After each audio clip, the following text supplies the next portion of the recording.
04. 95 is parked just behind it, but then you look at the names who have a little bit of work to do when it comes to this 25-lap heat. Parker Eatman in the 4A, Mark Wirtz, we know what a great race car driver he is. He was very, very strong in the Hampton heat earlier this year. So many names that are 4 or 5 spots out right now that have a little bit of work to do, and again, 25 laps, not all that much time to try and get it done. It's also a race where obviously emotions are going to be high. There was a lot of passion. Many drivers altered their personal race schedules to make sure that they weren't going to be backed up against the wall and maybe on a tight time crunch to try to make this race. They prioritized this as their Daytona 500, as you said earlier, Blake. And with that comes a lot of emotions and a lot of intensity that oftentimes, I think, Blake, it's safe to say that we've seen boil over in this event from time to time, and this year may not be any exception based on the sides of the field and what's at stake here. No, you're certainly right. And I think the biggest thing that these drivers kind of looking forward and going into this weekend, and the talks kind of amongst the pit area, is the fact that we have been a little bit impacted by weather this weekend. All of practice was washed out yesterday, so many of these drivers and teams knew how imperative it would be to roll off the trailer somewhat in the ballpark of where you need it to be. Again, there has been some downtime between qualifying and these heat races, of which there was an impound after qualifying, and there are certain adjustments that these teams were allowed to make before getting into their cars, strapping in, and going out for their heats. There's only so much you can do when you have a tight timetable. You're trying to crunch everything together. There's a lot going down. There's a lot of crews, a lot of cars around. So not able to kind of sleep on it, I guess, if you will. Again, so many of these late model stock car drivers are so used to having a day, maybe a day or two of testing prior, and they're able to sleep on, okay, what changes do I want to make? You can talk to your crew chief and your team and think about how the approach you want to take to your car. This one-day show is a little bit different than I think what many of these drivers are used to seeing. So how cars that aren't quite up to snuff, how are they able to adapt and try to get their car in the ballpark to where they can compete for a top 10 spot? Blake, you touching on the fact this is a one-day show based on that qualifying was supposed to be held last night. The decision was made well in advance of Hurricane Helene working its way up towards this part of the country.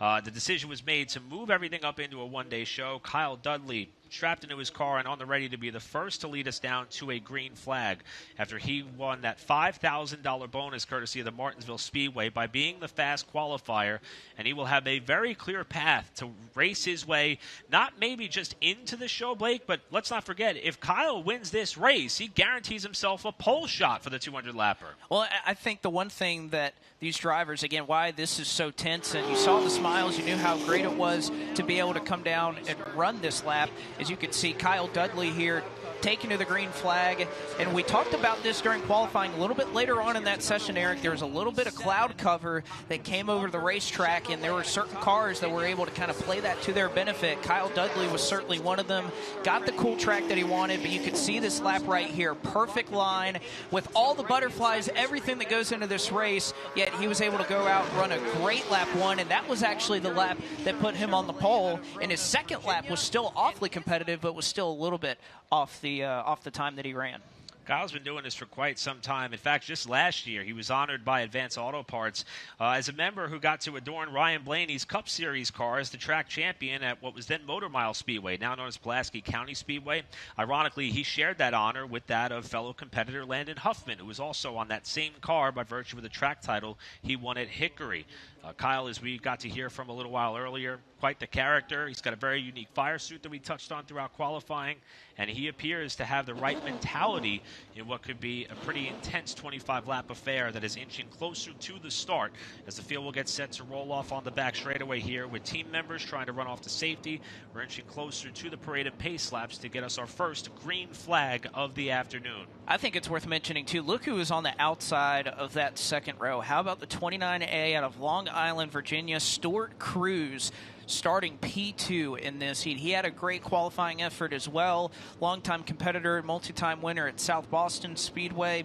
Ran as recently as August there at that racetrack, making his first appearance at the ValleyStar Credit Union 300. And think of how many great drivers, Bobby McCarty, Lee Pulliam, so many names that the first time they come to this racetrack, they don't qualify for this race because of how competitive it is. And you see that 29A, as soon as he shows up on the property, he's fast and he's in a great spot to try and transfer in. But I wanted to mention this with Kyle Dudley because we don't lock anybody in. You can be fast. You can do everything right. You can be in the perfect position.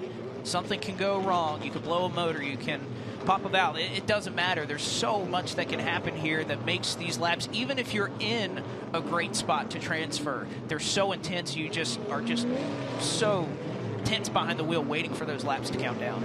This is the point where some of the angst and anticipation and butterflies has to start to dissipate as these drivers pull out onto this half-mile oval in what's going to be a multi-card contest that is not just practice. It's going to have to start to kick some of those nerves aside and focus forward on the task at hand, and that is finishing in the top 10 of this upcoming qualifying race as the field has officially begun their pace laps behind that of the Toyota pace car.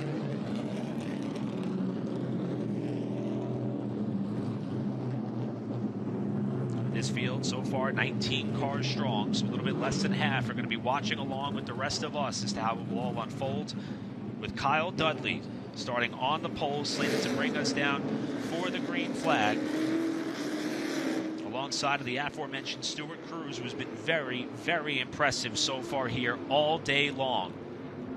And again, you can kind of see the conditions out there. We mentioned there was a little bit of cloud cover in the midst of qualifying that helped a couple of cars find some speed late in that session. But for the large part, kind of in the middle of that break, and since there's been a lot of cloud cover in general, and this was a track that was very hot. There was no rubber laid down. And again, this is a concrete surface. I think Connor Hall was kind of mentioning this earlier, that for a lot of late model stock car drivers, this may be one of the only concrete surfaces that most of these drivers have ever run on. So the biggest thing going into practice today for a lot of these teams was just to get a handle of this racetrack, how it's going to move, how it's slightly going to change. Yes, you would think the bottom will be the preferred groove, but these late model stock cars, if you've been watching this race for a number of years, that second groove and kind of moving up a little bit off the bottom, you can still be very competitive. So this track going to go through a lot of changes with how it lays down rubber, and much different than most of these drivers that are used to racing on asphalt. The agenda is going to be pretty simple. Finish in the top 10, you make the race. Every spot you gain is going to be worth 4 positions when we set the final lineup for the 200-lap ValleyStar Credit Union 300. That'll kick off with 6:30 p.m. driver intros and a 7 o'clock scheduled green flag. Kyle Dudley and Stuart Cruz on the front row, a pair of Cars Tour winners in Ryan Millington and Trayton Labsovich, row number 2, with Camden Gully and Bobby McCarty taking you through your first 3 rows. Landon Pembleton, former winner of this race, the 55, inside of row number 8 alongside of Ronnie Bassett Jr.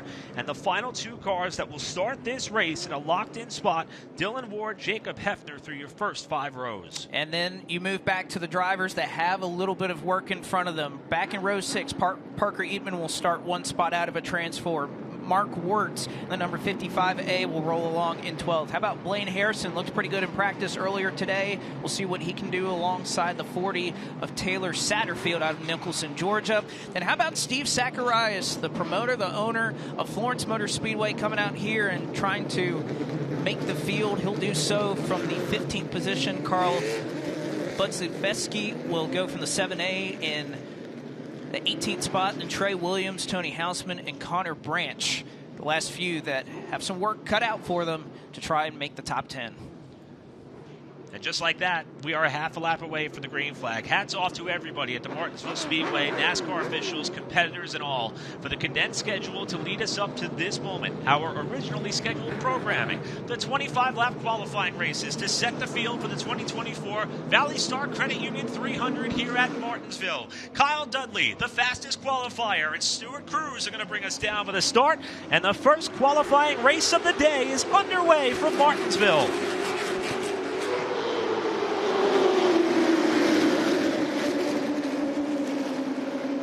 One car washing wide in turns 1 and 2, able to keep it off the wall. We stay green as Dudley and Cruz battle for the top spot. Double wide across the first 2 rows, and it's going to be Dudley who can squeeze out in front to lead that opening lap. Oh, Dylan Ward was awfully loose further on back, as well as Dylan Ward and that number 7 car, all jockeying right now, it looks like, to try to get to the bottom of the racetrack, but it's going to be a little bit of 3-wide action off the corner. They settle it out 2 wide as Ronnie Bassett Jr. in the 04 kind of kicked up out of the groove trying to get back down, but for now, smooth and steady out front for Kyle Dudley. The car that was kicking up the dust was that of Carl Benzemski, who was able to keep it down in line, but lost a ton of spots in the process. As it is Dudley the leader, Cruz in the second, Millington Lapsevich safe riding for now. Here's the battle towards that transfer spot. This would actually be for ninth. That's the 7 of Dylan Ward inside of the 95 of Jacob Hefner, and Parker Eatman is knocking on the door at a chance to race in his way into the ValleyStar Credit Union 300. First couple of laps, looking at Ward, you can see that car's so sideways. It looks like 3 wide is going to happen here very early on as they look in. Well, Eatman's going to check up just a little bit, but Ward too loose to try and hang on to the bottom. Parker Eatman, first driver from outside of the top 10, who will look to go in as Dylan Ward his hands are completely full behind the wheel of that 7 car. You can see it's just not getting any easier for him. That's Blaine Harrison in the 7, looking to the inside alongside the black and white number 7 of Dylan Ward. Taylor Satterfield coming quickly in the 40, and also in the mix is that of veteran racer Mark Wirtz in the 55. Unfortunately, this is for 11th on back. All these drivers got to get closer to the top 10 with 5 laps already complete. Dylan Ward still sideways, and you know, if you're Blaine Harrison, if you're Taylor Satterfield, the one thing you're looking to do is to not only get by the 7, but you got to do it quickly, because there's top 10 right now with Parker Eatman kind of trailing at the outside of the top 10 in that transfer spot. They are pulling away in terms of lap time, and already quickly into this race, Eric. We're already about 5 or 6 laps in, 19 to go. Not a ton of time to try and make moves happen. As you can see, Steve Zacharias has made up a couple spots. Zacharias in the 35. Here's Wirtz in the 55, looking all over the backside of Satterfield. Unfortunately for this group, Parker Eatman has driven away in the 10th spot to the tune of about 3 car lengths. This race nearing its half-distance mark a couple of laps from now. We're starting to see a bit of a transition from how some of these cars are driving. That was Satterfield in the 40 who got loose off turn 2 that last time by. And just look at the lead that Kyle Dudley's been able to build up. I mean, that's 7 or 8 car lengths in just a handful of laps, and it's exactly what you want to see if you're Kyle Dudley. An easy, smooth sailing drive, not only to get into the race, but as you mentioned, this would be the heat that would set the number 1 spot for the ValleyStar Credit Union 300 later on tonight. So you look further on back, Ronnie Bassett Jr. holding on over Landon Pimbleton. Those cars inside of the top 10. A little further on back, that is Parker Eatman and Jacob Hefner, who their lead was safe at one point, but Dylan Ward charging hard a little bit. It seems that car that was awfully free to start is starting to come back to him a little bit. And Parker Eatman has got to know that 7 car is starting to close. He's applying pressure to Jacob Hefner. If you're not familiar with Parker Eatman's story, he had to take a 2-year hiatus from driving a race car, returned with Hedgecock Racing in a weekly show at Tri-County, and immediately got back to victory lane. He gathered his partners, went back to Hedgecock and said, we want to do this some more, and they added Martinsville to his slate. This is a chance potentially for Eatman to make the big show after attempting this race in 2022. He was unable to qualify. Right now, he holds the final qualifying spot in 10th, but Dylan Ward is trying to close behind him while Eatman tries to gather some more insurance if he can get by that 95. Lap by lap, it looks like Dylan Ward just looking a little more comfortable behind the wheel. The number 7 DeWalt Performance Machine. He is eating into the gap once again that is in front of him with Parker Eatman, although that last time it was about even in terms of lap times that they were able to run. Jacob Hefner looked like he was getting a little free, but that car is somewhat settled down. This is a change further up the road. Ryan Millington, who was running in 3rd, it looks like he's going to let Trayton Lapsevich on by. So kick up the bare knuckles fighting Chevrolet for Chad Bryant Racing up into the 3rd spot. Millington right now will settle for 4th. But again, if you're up here up front, Eric, it's not just so easy as, oh, well, we're in. So you know what, I can just kind of settle. Each of these spots are 4 spots on the starting grid for later on tonight, so you don't want to give them up too easily. Yeah, well, running up in the top 5 right now may be a big security blanket from being involved in some of the carnage we could see in the closing laps of this one. It'll be 10 to go next time by. That pass by Lapsevich could go a long way in how his race unfolds, should he stay in a locked-in spot. More battling happening here throughout the top 5. That's Bobby McCarty in the white number 6, trying to get up to and past Camden Gully, who holds the final spot in the top 5, with Millington trying to see what he has left for that of Lapsevich, as they're all starting to slide a little bit off too. And again, this is the longest pretty much on-track time that a lot of these drivers have had. It's only about 11 or 12 laps, but think about the fact that all these drivers and teams had was 90 laps of practice with 80 cars out there. So there was a lot of kind of jockeying for position just to get out and get a couple of laps of track time earlier today. So a lot of these drivers, this is their first kind of taste of what kind of car do I have if we go 15, 20 laps into a run. It's a 200-lap race tonight. 100 laps is the longest we'll run in a single stint, but a lot of these cars, this is their first taste of it. As you can see, Landon Pimpleton getting free, and Jacob Hefner will try to jump down. Again, the final transfer spot is just behind Pimpleton with Parker Eatman, and now Pimpleton, will he try the crossover off of turn number 2? It looks like indeed he'll try to do it. Pimpleton, 2021 winner of this race, moved over to the lead podium performance number 55 with TRD support after driving Sellers Racing to another Dominion Raceway Track Championship. However, Hefner has made the pass. That's Parker Eatman in the 4 behind him. If Eatman could get around Pimpleton, that would put a driver who won this race 3 years ago on the bubble, with Dylan Ward trying to do everything he can to close in on him. There's the gap back to Ward off of turn number 4. The black car in 11th spot needs one more position with 5 to go next time by. Taylor Satterfield is off the pace on the main straightaway. We'll see if he makes it back to the pit area with Dudley still the leader.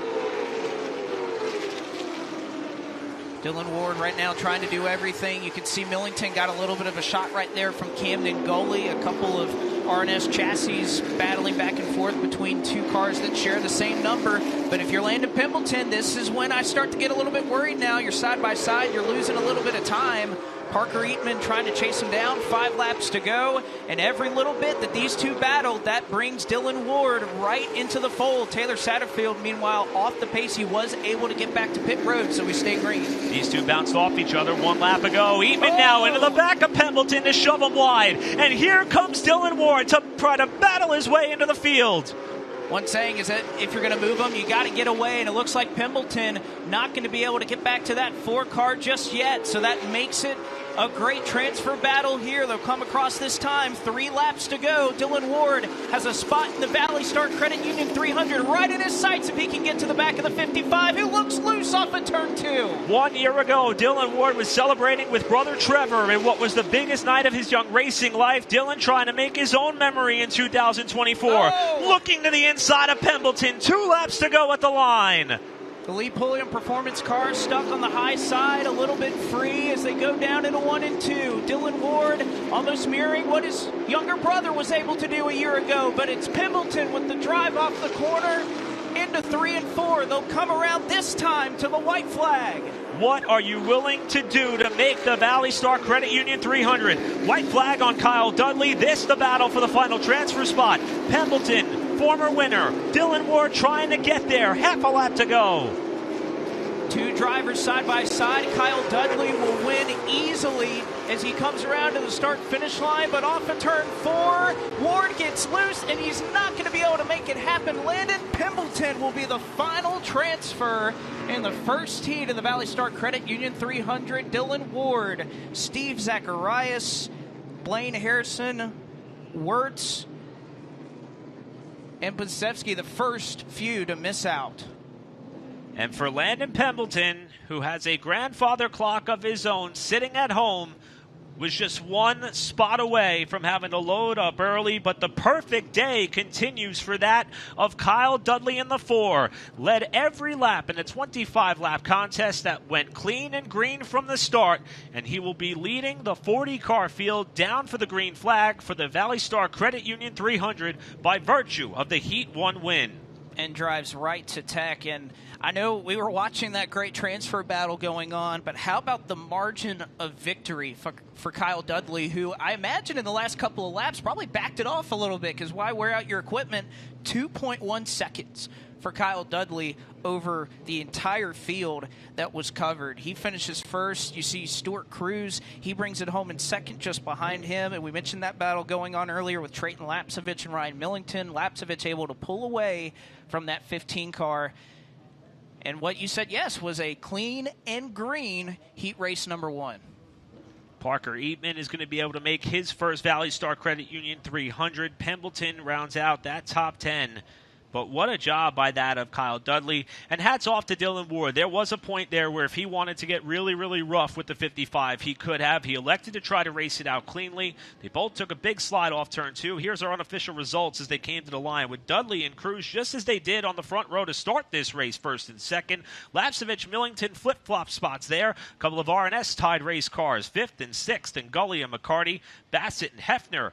And then making the field, Parker Eatman and Landon Pembleton, the last car in Heat 1. And Parker Eatman, kind of the one that started outside of the top 10 that was able to race his way forward. Unfortunately for Dylan Ward out of Walkertown, North Carolina, not going to be able to see the start of this one. Steve Zacharias comes up just short as he was able to make up a couple of spots from his 15th place starting spot here in heat race number 1.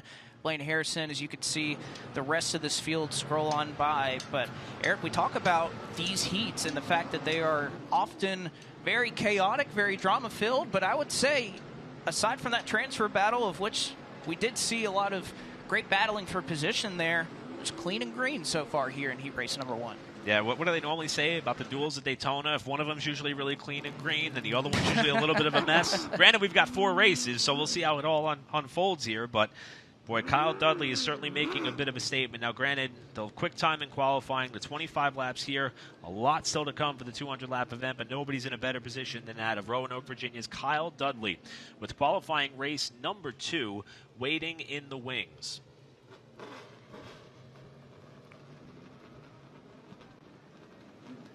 Last couple of cars going to make their way back towards their respective pit areas. And unfortunately, the cars that you see rolling on this side, top 10 going to Tech, the rest of the field back towards their haulers, where they will begin the breakdown process and figure out where they may want to watch tonight's ValleyStar Credit Union 300, as they will not be amongst the participants.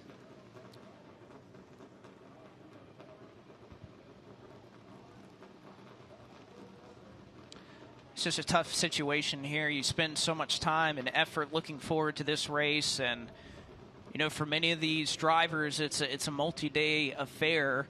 Most of the times you come out here, I know we had a little bit of weather last year that washed out the race on Saturday, ended up going with it on Sunday, but just heartbreaking for those drivers that miss out. Like you said, they look forward to this race. They have it circled on their calendar all year long. So many sacrifices are made by these teams to save their race cars in some instances where maybe they want to run a couple of weekly shows and do a couple of things, but they want to make sure that they're here for this one. And just tough scenes here for a couple of great drivers and great race cars that unfortunately will not be a part of the 200-lap feature later on tonight.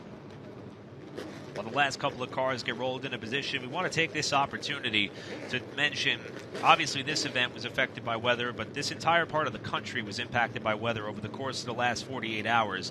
We want to extend our thoughts to everyone who is reeling from the effects of Hurricane Helene. I've seen so many personal stories as to everyone's individual experience stemming from Florida, Georgia, Tennessee, North Carolina, South Carolina, and up here in Virginia as well. And hopefully those of you watching along and those of you who are able to come out here at the racetrack are able to take your mind off what some are dealing with at this moment. It'll be our best to try to keep that rolling for you all throughout the afternoon. Let's go down to Jacqueline. Hey guys, we're actually right in line here. They're going to go through Tech after that heat race, but Landon Pembleton, who barely made that last 10 spot right there. Talk to us a little bit about that 55 and what you were dealing with behind the wheel. Man, we struggled big time right there. Was able to have some speed in it in qualifying, but we got to make some big swings at it to run good. I'm glad we're in the show, but we're going to need to make some big swings to get it better.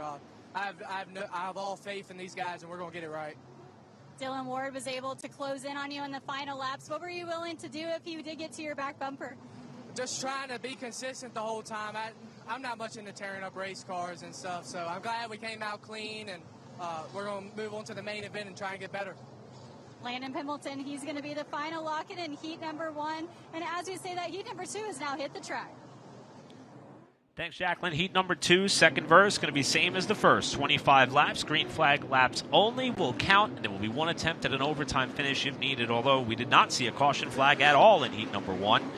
As the field begins to roll behind the Toyota Pace vehicle, we get set to see how this race will unfold. And, you know, Blake, we mentioned drivers scattered about the field. The one who will be leading us down for the start, we touched on his story a little bit earlier, and let's mention quite quickly That is a familiar number and decal look to that pole-sitting car, the Flying 11 VA. Of course, Ray Hendrick won many races here at Martinsville in a modified. He carried the banner for Southern Modified Racing for a very long time. Of course, we lost Roy Hendrick just about a month and a half ago. Well, the engine builder on that car happened to be that of Buddy Isles Jr.'s uncle. And ever since, for the last 30-plus years, both Buddy Isles Jr., who's on your screen right now, and his father throughout their racing career have continued to tip their cap to their engine builder Jack Tant, as well as Clayton Mitchell, who played a big role in what was the infancy of the legacy that was left behind by that Virginia staple in motorsports. And now, just a year into his asphalt or paved stock car racing foray, Buddy Isles Jr. is starting alongside two-time and defending champion of the Cars Tour, and that of Carson Kvapil. They are going to make up your front row for this race. Back in row 2, you'll see Daniel Silvestri as well as Carter Langley. Been very strong in these races the last couple of years. Both of those cars have. Let's see if they can hold their starting spots as they did in heat race number 1. And back in row 3, Mark Waltz, very strong in that number 2 car, as well as the Ace Speedway ace, no pun intended, and Dylan Harville looking to make the race for the second year in a row. Timothy Peters, former champion of the ValleyStar Credit Union 300, will go from 7th. Mason Diaz, Andrew Grady, and Blake Stallings, the final 3 that are locked in right now, should things stand, but these are the list of drivers that are looking to make up some spots. Landon Huffman nearly won this race 1 year ago. He's going to be starting 11th along with Bruce Anderson. We heard from Landon Pembleton. That was the normal pilot for that zero car for Sellers Racing. Landon S. Huffman, that's the son of Shane Huffman, who ran this race back in 1999. And the real deal Riley Neal outside looking in as well when they come to green. Keith Helton with a beautiful Scott Bloomquist tribute on the side of his race car. And Ross Boo Boo Dalton taking back through the first 16 starters. Robert Arch in the 74, Chandler Sherman in the 18, and Dylan Newsom scheduled to all come down for green 1 lap from now as our chief starter Brandon Willard tells the Toyota pace car to turn out the lights as we're a lap away from qualifying race 2. And I think much like we had in heat race number 1, look at those drivers that are just outside of the top 10. Landon Huffman for the Carroll Speed Shop just announced that he'll be full-time with the ZMAX Cars Tour for that team next year. And how about we talked about Landon Pembleton being the final transfer. This is the car for Bruce Anderson that Landon Pembleton ran, that number 0 that won the track championship at Dominion Raceway this year. A very strong effort there as well. We know that PRG number 28 of Landon S. Huffman will be very competitive as well. Should be a fun battle around this transfer, as well as to see how well a rookie to late model stock cars can handle being at the front here at the ValleyStar Credit Union 300. Qualifying race number 2 of 4, 25 laps. A shot at the outside of the front row for the ValleyStar Credit Union 300, and a way to race your way into the field. Green flag for race number 2. Some trouble further back in the field, perhaps a missed shift. It stacked up the inside lane. Here comes Daniel Silvestri, looks 3 wide for a moment off at turn 2. Stays in line for now. As the rest of the field, you can see some of the stack up that happened there. That was about 4th or 5th row on back. There's Anderson on the top side. Spins at the top end of turn 4. No further incidents, nobody else involved. But Bruce Anderson, who started just outside of the top 10, rolled off in 12th. Will be the first casualty here at the ValleyStar Credit Union 300. First incident, the caution is out. Anderson, the first car to go around on the afternoon in terms of our qualifying races. We told you the story with Landon Pembleton, who we just heard from after racing his way into the show, sliding over to Lee Pulliam Performance. That opened up a seat here at Sellers Racing for this zero car that captured the championship at Dominion Raceway in 2024. Here's what happened. Outside of 3 wide, may have had a little bit of door banging help there with that of the 57 of Landon Huffman. Spotter could have said you're 2 wide. Well, there's 2 Landon Huffmans beneath you. Landon S. Huffman hugging the curb there, but unfortunately it was Anderson in the 0 who went for a spin. Anderson has 4 prior starts in the ValleyStar Credit Union 300. His best finish was a 10th back in 2013. His most recent appearance was 2018. This is his 14th attempt at trying to make this race. We'll say for Bruce Anderson, though, if you're in this situation, there's really no better time to have an incident like this than on the opening lap. You give yourself at least a little bit of breathing room, a little bit of time to try and hopefully make your way back up towards the front. So although he's going to be kind of slotted back here to the 19th position, going to have to make up 8 or 9 spots here very quickly if he wants a shot to try and get inside the top 10. At least you give yourself a little bit of time. Only solace that you can really have, but it was early enough of an issue to where you have at least some time to recover. As you can see, the choose cone in effect for the first time this afternoon. And honestly, Eric, with the way these late model stock cars race here at Martinsville, it seems much more straightforward that you're going to choose whatever puts you furthest up in terms of rows rather than just trying to get to the bottom lane. Now, officially, we have no laps complete just yet, so still 25 laps to go. Contrary to what we saw throughout heat number 1, we were just about 3 wide off of turn number 2 in the battle for the lead after Daniel Silvestri tried to do everything he could to send it off in there to challenge Isles and Quapple for the lead. We'll try it again. 25 laps the distance. Isles in the 11, Quapple in the 8. We're back underway with qualifying race number 2 from Martinsville. Oh, and Huffman into the back of Huffman down into turn number 1. Landon Huffman's able to save it, but Landon S. Huffman goes by, and in fact, they line back up, as you mentioned, without an official lap in the same order they started, and more contact further back in the field. I think Landon Huffman tried to return the favor on Landon S. Huffman, and they almost caught out Riley Neal in the process. Somehow, everybody makes it through the first lap, and it is Isles ahead of Quapple with Carter Langley gunning for 3rd, Peters up to 4th.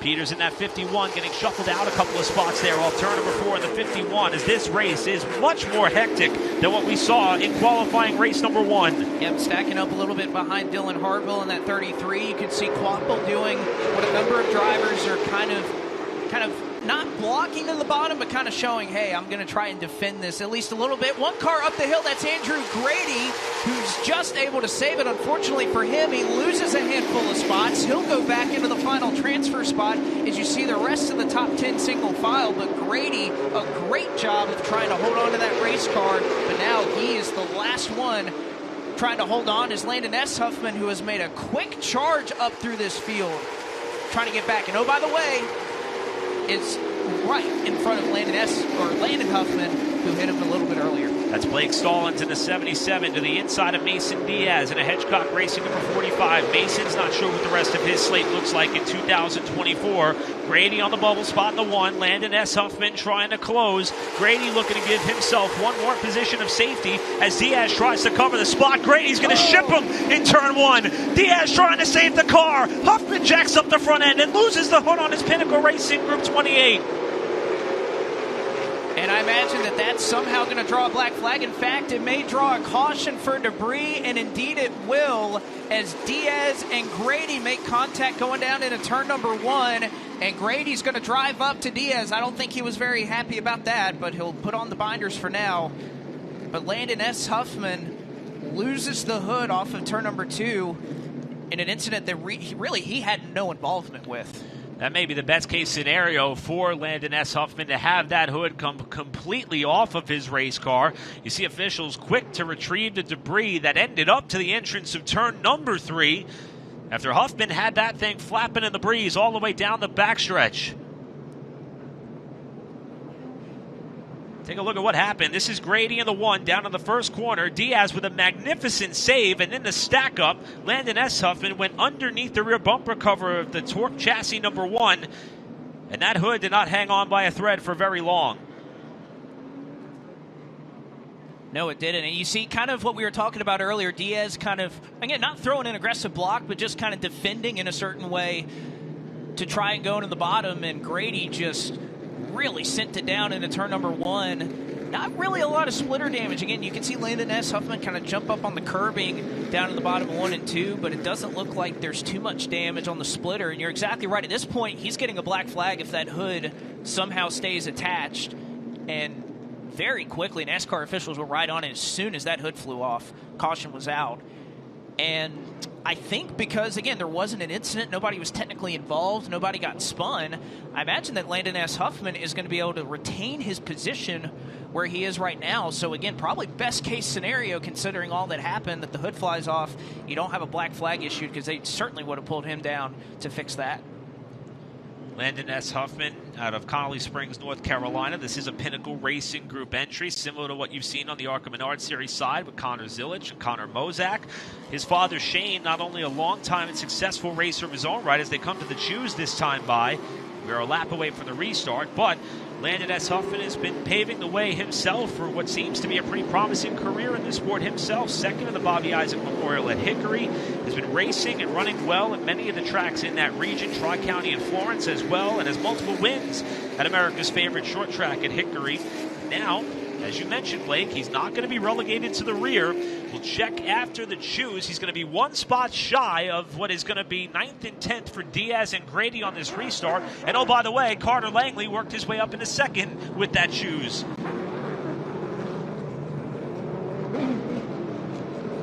Getting set for the restart here. Buddy Isles in the 11 might have a little bit of a blemish on that right front fender of that car. We'll keep an eye on it as they come back to the restart zone. It is Buddy Isles and Carter Langley bringing us back down to green. 20 to go in qualifying race 2. Oh!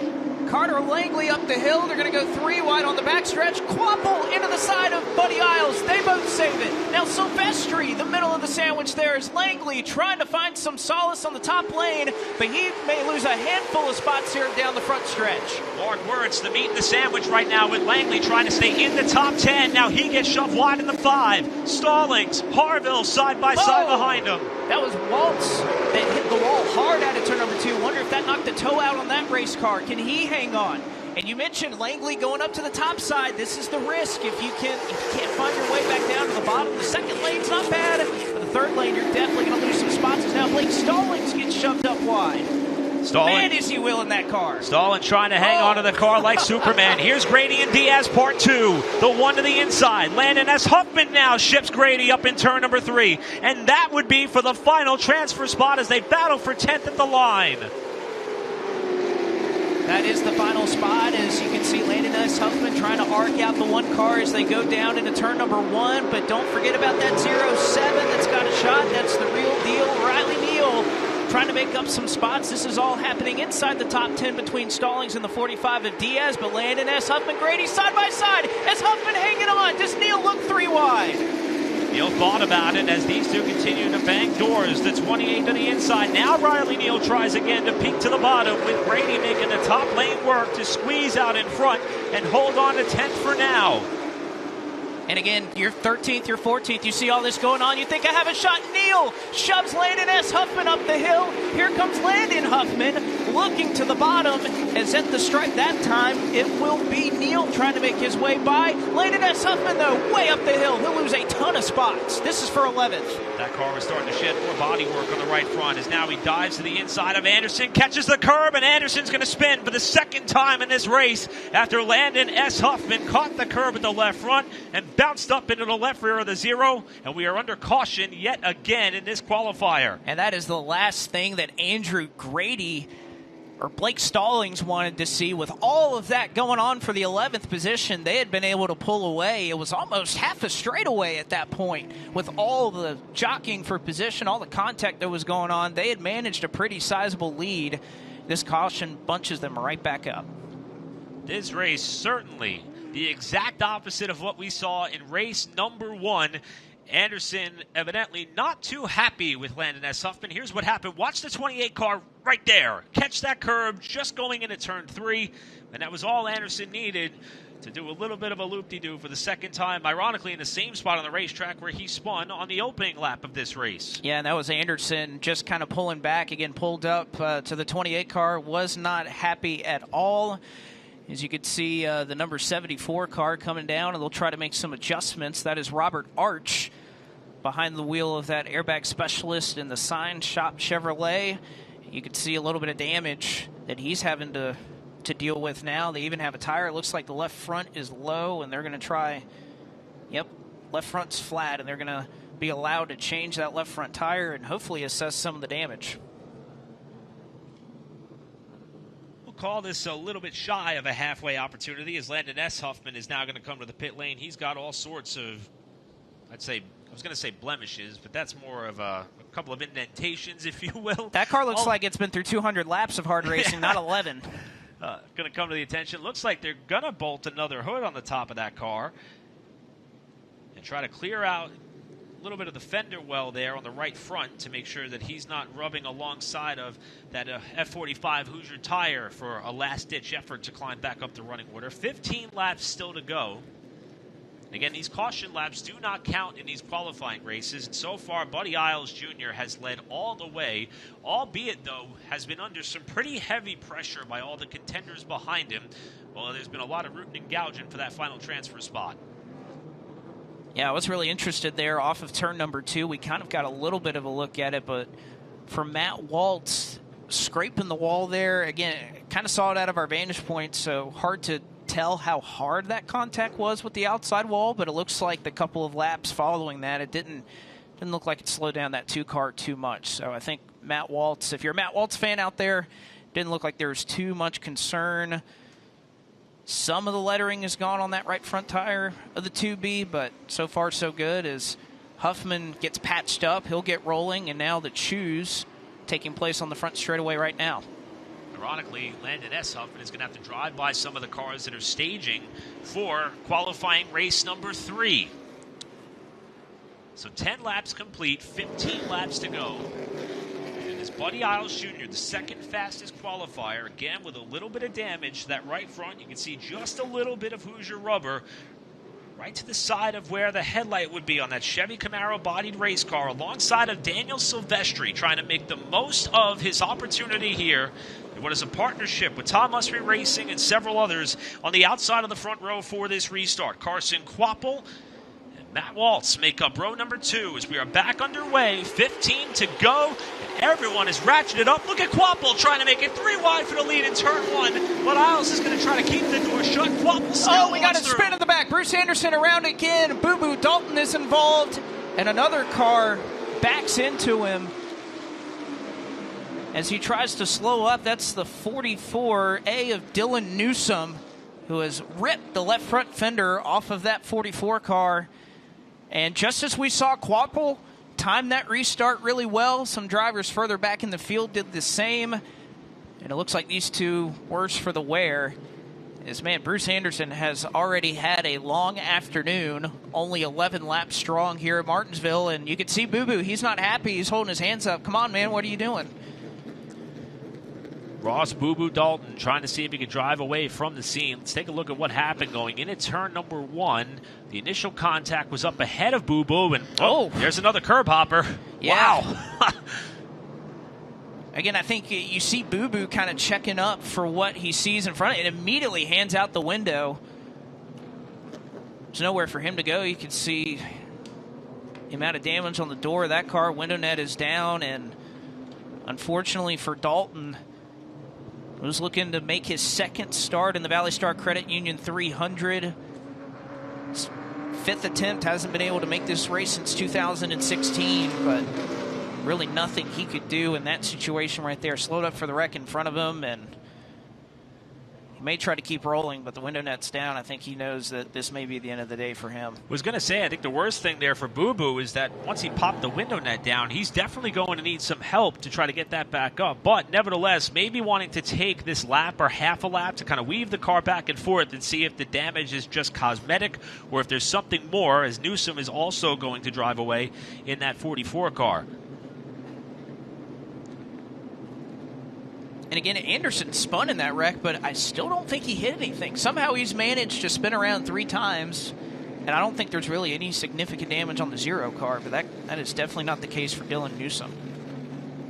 Anderson hoping that the term 3 strikes and you're out is not going to impact him for the remaining 15 laps of this race. And how about the action we have seen at the front of the field? We talked about, even though everyone seems to feel as if you are in the front, top 5, top 3 of these qualifying races, you have a bit of a safety net. The reality is every pass you make is another 4 spots in the feature running order. As we get one more look at how this wreck transpired in turn 1. That was Newsom going for the long jump there in turn number 1 and right into the side of the 50. And you see Anderson spinning out of your frame there, left side of your picture. With Landon S. Huffman taking some evasive action. But Blake, I've been incredibly enthralled in what's been happening at the front of the field and how willing drivers like Carson Quapple, Daniel Silvestri, and more are to make a little bit of contact just to climb themselves further up the running order. It could be a difference of starting on the front half of the top 10 or maybe in the middle of the field, just these few passes. Well, I think at this certain point in the race, when you saw Quapple, he got a great run. He stayed in his lane and didn't move out until he was past the start-finish line, which is a legal restart. And I think if we're at the end of this race, he's not lifting. He's going in there 3 wide, but ends up at this point lifting a little bit, kind of waiting to fight another day. For another update, let's head down trackside with Jacqueline Drake. Yeah, guys, just was in the pit air with the number 0, Bruce Anderson's team, who said, we don't understand what's going on with Landon S. Huffman. He's ran into us 3 times in the matter of this heat race. They were extremely frustrated and on the radio with Bruce saying, do whatever you can here as they lead back out onto the track. Minimal damage to that number 0, but absolute frustrations coming out of that pit area. Thanks, Jacqueline. And hey, this is Martinsville. I'm not ruling out the fact that car's been backwards 3 times and he's still going to make this race somehow. And that's also a race team that certainly knows how to get it done. I think the big question is going to be, as we hit the choose this time by, is how much damage has that car sustained from being beaten and battered around, and can he be a little bit more fortunate in these remaining 15 laps or so? We'll see how this all shakes out. We see the results of the choose coming up here, but this is kind of one of those deals where you get slotted into your heats. You hope as a driver that you deal with the drivers in heat 1. You hope you don't have these types of situations, especially if you're up front here. Buddy Isles, Daniel Silvestri, I'm sure they want to win this race for sure, but at the end of the day, they just want to get to the checkered flag of this one. Winner of this race starts on the outside of the front row for the ValleyStar Credit Union 300. If you make the top 10, you make the race. 15 laps to go in qualifying race number 2. Silvestri with a great launch on the outside of the 17. Quapple going to stay in tow as they come to turn 1. Quapple wants to make it 3 wide, but again, I just think he's going to wait a little bit longer as he backs out of it yet again, trying to be a veteran or be smart about it, as he'll go side by side with Daniel Silvestri. Waltz may be able to block. How about Timothy Peters working his way up into the top 5? Former winner of this race in that 51, multi-time winner of the NASCAR Craftsman Truck Series is that of Peters. He's in a top 5 spot. Silvestri lifted big time to drop in line behind Quapple, and Wirtz gave him a shot as he's now trapped up in the outside lane in the 2 car. That is called I trust my spotter. When you clear me, I'm going to get down as soon as I can. As you see another move made by Dylan Harville to get down behind Mason Diaz in the 45. That's pretty aggressive. Now they go side by side off at turn number 2 while Silvestri trying to pull away from Waltz, but further back it is getting good around that transfer spot. It's Harville and Diaz that are battling for about the 7th position. You can see 2 by 2 and all those drivers looking to try and vie for the top 10 right now. It's Andrew Grady, that 1 car that's in that spot, and Riley Neal trying to take it from him. Neal, the car on the outside looking in, the black 07, far right of your frame. Looking low on Andrew Grady to try to crack the top 10. For Grady, it's been a career year in the Cars Tour. 3 top 10 finishes, the most he's ever had in what's turned out to be a partial season. Right now, that battle continues with Grady shoved up the hill, Neal to the inside. That's for 10th. Tell you what, Grady is running high. He's making it work. He may have almost scraped the wall off of turn number 2.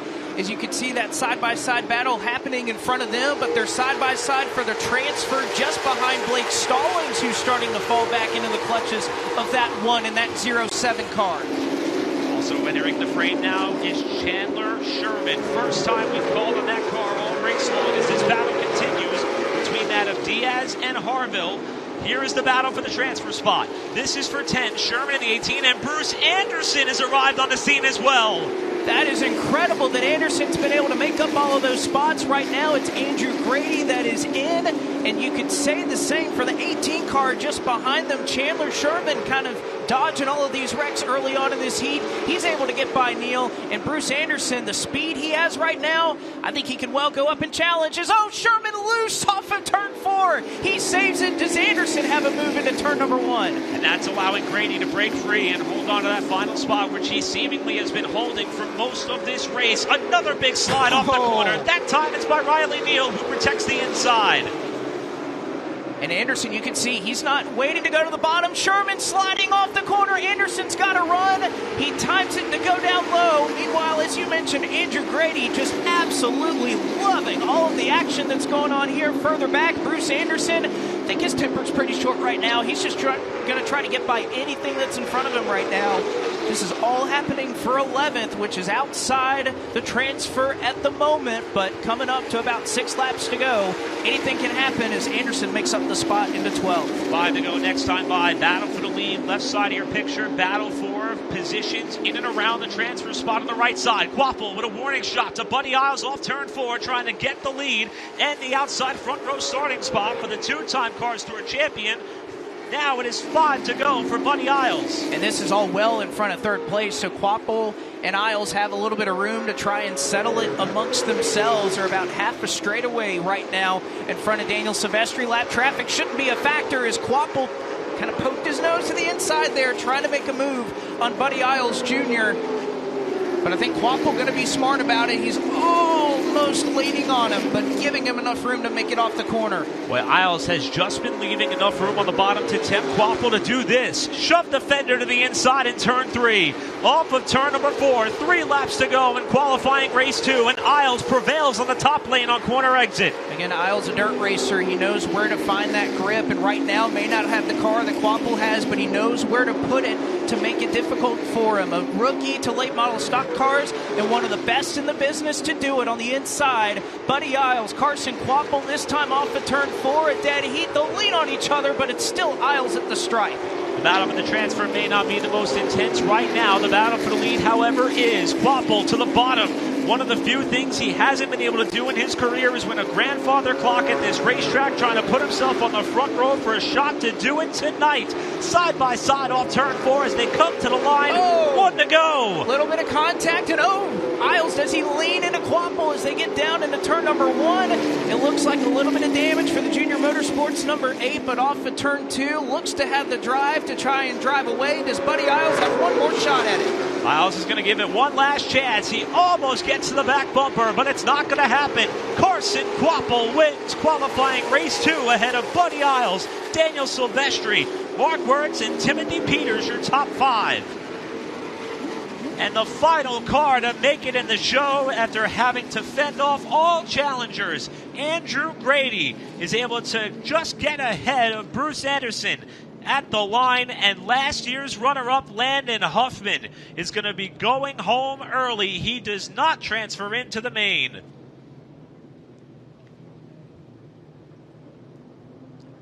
What a great race between Iles and Quapple there. Hard racing, but clean for the most part. A little bit of damage that both of those teams are going to have. A little bit of work for those teams to do before they eventually move on to the feature later on tonight, but really respectful there. One of the best in the business, and Buddy Iles Jr., who was doing everything he could to hang on. But congratulations to all of these drivers who end up transferring in. Daniel Silvestri, who's going to park just behind Buddy Iles Jr. there, as they're going to quickly try to roll through tech. Whew, that was something compared to heat race number 1. Heat 1, tame. Heat 2, kind of crazy. What does qualifying race number 3 have lined up for us? And how about the heartbreaking story that is that of the 12th place finisher, Landon Huffman? We heard in one of the content pieces we ran earlier, if you would have asked him the question a year ago, he would have been just happy to make the show. But after coming so close to a victory last year with the Nelson Motorsports team, he knew it was going to be a bit challenging to put himself back in that position if possible. He was in and around that transfer spot all race long, it seemed. It came up 2 spots shy at the checkered flag, as that is how we will wind down qualifying race number 2. Quapple and Iles, the top 2. Silvestri, Waltz, 3rd and 4th. Timothy Peters trying to get himself another win in this race with former South Boston Speedway champion Carter Langley, your top 6. Mason Diaz dealt with a lot in that race, but it's good enough for him to be in 7th. He'll transfer in. And how about Dylan Harville as well, the Ace Speedway, former limited late model track champion, won there for the first time in a late model stock this year. He transfers into this race for the second time, just in front of the Ace Speedway champion in 2024 in Blake Stallings, and Andrew Grady, who had a lot thrown at him as well in heat race number 1. If you see him on your screen, they will move on to the ValleyStar Credit Union 300 200 lap feature later on tonight.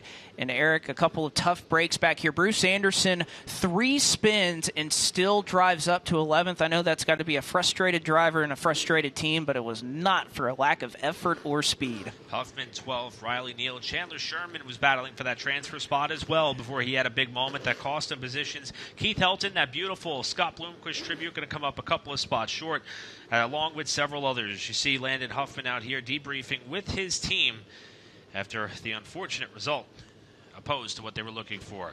Let's go down to Jacqueline Drake, who's standing by trackside. Right here we got Carson Quapo. Congratulations, Carson, on transferring into the feature event, but not without some contact there with Buddy Isles Jr. What was going through your mind in the contact between you two? Yeah, I mean, I thought after the first two corners we restarted together, he just drove through us. I figured wasn't going to cut him no slack, wasn't going to really try to pass him too clean there. So just tried to make it hard on him. I knew we had a good car. After the first restart, my wheel was already all jacked up, and we had lost a lot of turns. So that was pretty unfortunate, but we were able to come back and just have a little more long run speed than him, and we were pretty good at the end. You said you weren't going to cut him any slack there, and it didn't come without some damage on your car. Are you concerned with any of that for the feature? The biggest thing is just the steering. After he moved us up both times, our steering just really got off, and the steering wheel is about 90 degrees to the right, going straight. So got some stuff to look at there, but everything else is repairable. Carson Quapo, winner in heat race number 2. Thanks, Jacqueline. So if we've got a little bit of a subplot maybe developing there, Blake, a little bit of tension between that of Carson Quapo and Buddy Isles Jr. They're going to start about 4 cars apart one another when we come down for race time later on today, but that's something we'll be keeping our eye on as we look at just how eventful this second qualifying race was. Yeah, and again, it all centered around a lot of things happening to Bruce Anderson, Landon S. Huffman, who had a lot of damage by the end of this one. Boo Boo Dalton, you can see Anderson spinning again, and this is part of that battle that we were talking about between Quapo and Buddy Isles Jr., but at the end of the day, by about a car length, it is Quapo who gets the job done. Again, still very fast, even with that steering issue that he's talking about, knocking the toe out, but that's something that they're definitely going to have to work on to make him comfortable for 200 laps later on tonight. Got some time to work on it as we are halfway through our 4 25-lap qualifying events, with qualifying race number 3 entering the arena. The driver who's going to lead us down for the start of this one is someone who is in the midst of his rookie campaign with the Cars Tour in 2024. However, it's been a little bit of feast or famine for he and that driver, and the opportunities that he's been looking to try to find the victory lane for the first time in his career there. He's won many races before, and that will be Cade Brown.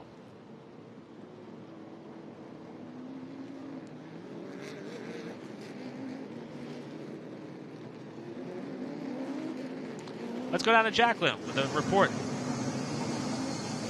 Well, there's 2 things that go together. It's peanut butter and jelly, and Andrew Grady in the transfer spot at Martinsville. This time, on the good side of it, you finish in that 10th position. Look at the face that you have right now. What are you thinking? I'm happy. The car's kind of beat up. We got run over, but we were battling for the transfer. We'll get it fixed, man. My dad was one of the best stock car drivers in North Carolina for a lot of years, and he never made it. He always had something happen, but Grady is finally in the show at Martinsville. Huge thanks to Torp Chassis, Gildan, Rankin Race Engines, everybody. We're going to get in the show. We're going to give them hell. Locking in is much like a win for some of these drivers. 20 drivers locked in, 20 to go. First time Andrew Grady's able to make the big show. You see what it means to him there, coming home with that 10th place result as we are 1 lap away from the green flag for qualifying race number 3. It'll be Cade Brown and defending winner Trevor Ward on the front row, Chase Burrow and Mike Looney, another former winner of this race. In row number 2, Peyton Sellers, another former winner in this race. In row 3, alongside of Casey Kelly, track champion at Florence. Brett Cruz, Jacob Boris take you through your front 4 rows with Justin Hicks and Jason York rounding out your top 10 and locked-in cars as they get set to come for the green flag. We're going to add another lap here as we take a look at our starting lineup this time through. You see Jason York taking you back into that 10th spot. A lot of grandfather clock holders amongst this first 10 that will start this race. And again, those are the 10 that seem to, well, their job's not going to be easy, but it's a little bit easier.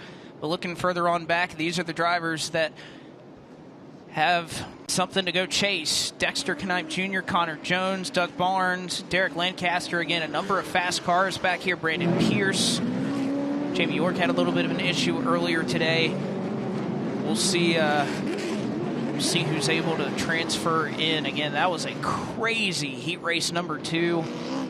We'll see if things can settle out pretty easy. But again, a heat race number 2 that is littered with potential winners, I think, looking at how this has gone. And as far as getting out front, getting clean air, again, I know aero and all those things, clean air is not something we typically think about late model stocks, but I can imagine that it is so much easier if you're Cade Brown, you're Trevor Ward, to be sitting out front and have the opportunity to battle one another, but not having to too much worry about whether you're going to make it into the show or not. Cade Brown has a knack of winning some of the big races. Won the Fall Brawl, South Carolina 400, and many more.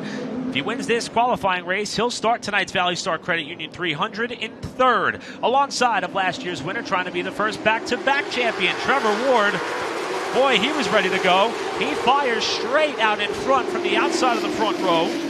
See if that start will stand as the field comes on the back straightaway. Ward to the lead. Got a car off the pace, the back of the pack as the field now comes off. Turn number 4, Trevor Ward is the leader. That's Jamie York, the car that is slow on the back stretch. We'll see if that restart stands. Ward was able to get a huge lead off of turn number 2, but it looks like for now there's going to be no signal just yet from our flagman and Brandon Willard. They sort things out. This is 3rd position. Mike Looney holding on to 4th, as now here comes Peyton Sellers up the inside, looking for 4th. As you can just see out of your frame, Jamie York working his car down pit road.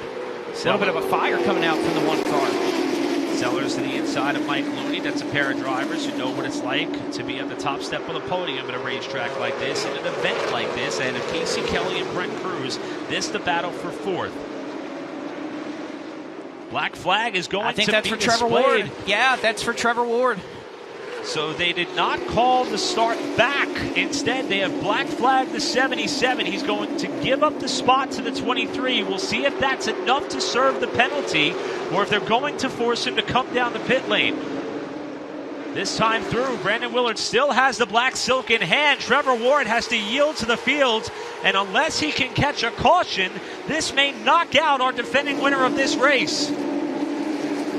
He's going to have to come down pit road and at the very least do a pass through, but I think you can see him staying out on the racetrack right now trying to plead his case. Meanwhile, everybody else, they're fighting for positions right now. They're trying to go, but there's no doubt about it. Ward got such a significant jump. And what a heartbreaker for this family team. Winner last year and now is slow coming out of turn 2. And is he going to stop on the racetrack? Yes, I think he's going to stop on the racetrack on the backstretch. Ward rolling slowly. That car still in motion. Now comes to a stop. And it is going to, unfortunately, force the yellow flag for the first time in this race. I don't think the officials are going to like that. Now Ward comes down to the pit area. We mentioned trying to be the first driver ever in the history of this race that dates back to 1985 to go back-to-back. And Ward, after getting the launch on the outside on the start, was deemed to have left early, was summoned a black flag, decided to stop on the racetrack. Now we keep our eyes peeled on the most recent winner of the ValleyStar Credit Union 300 and what his plans may be, what the result of that action may be on the back straightaway. See the officials there trying to get Ward to stop. What an unbelievable development in the 3rd qualifying race of 4, with the winner starting inside of row number 2. And our defending Virginia Triple Crown champion, who put himself in a pretty good position to battle for those honors here again, if possible. Now finding himself maybe on the outside looking in, depending on how many laps down he may go, as we're coming to the choose this time. Here's a replay of the restart. That's Ward on the outside of the 77. They come up into the restart area, and Ward just takes off. And again, that's one of those situations, usually at the start of these races, it's the flagman that starts this race. But you could see very clearly got into the throttle and was rolling before Cade Brown. ever got going on the inside. And again, whether that flag was displayed, I'm sure that's the issue. But again, what a tough scenario to be in when, again, you're starting in second, Eric. You're in a great position, even if you don't get a great restart. So very unfortunate for Trevor Ward, who is still being shown the stop sign down on pit road. Pace car is going to dive off to safety. New look to the front row. Cade Brown to the inside. And the 00 of Chase Burrow outside. Back on your way. Ward is still being held up on the end of the pit lane exit as we are back to turn number 1 with Sellers getting to third and maybe looking for more off too. No, every time you come to Martinsville that you're going to have to contend with Peyton Sellers up at the front of the field as they go side by side for the top spot. Two young drivers in Cade Brown and Chase Burrow. Burrow, a tremendous season. Cade Brown coming in with a little bit of late model stock car pedigree in terms of winning some big races. The defending winner of the South Carolina 400. As you saw there just for a moment, still holding Trevor Ward. Now he's released off the exit of the pits. Now multiple laps down is that of our defending winner. He is going to need a lot of luck to fall his way as now Sellers looks to the inside of what is essentially a team car, the 00 of Chase Burrow. You talk about drivers who've had to scale back a little bit considering, or I should say up against plans that they had in the prior years. Chase Burrow is in that category. Former pole winner with the Cars Tour, scaling back to what is a combined venture between his own race team and Sellers Racing in that 00 machine. And he now has himself battling for a top 10 position should he stay in second, with now Sellers trying to get there as they're 3 wide on the backstretch. And this is the battle for the transfer. How about very quickly making up some spots? It's Brandon Pierce. As he gets in a little too hot, he'll spin right in front of the field, and oh my goodness, they missed him. Brandon Pierce, who had very quickly worked his way up several spots from where he started, rolled off in 12th, and it started to make his way towards the transfer, spins out, and I don't know how 5 or 6 cars didn't come in contact with the number 2 Crossroads Harley-Davidson machine. So Pierce is going to be the result of what would be our second caution of this race. The longtime Cars Tour veteran actually tied for most starts in Cars Tour competition. 2 races left to go in their 2024 season. The Carroll Speed Shop number 2A currently carrying the banner for the organization, trying to make his 3rd start in this historic event. But first, since 2018, that year he came home 3rd in the big show. Now finds himself being set back just a little bit by virtue of the spin.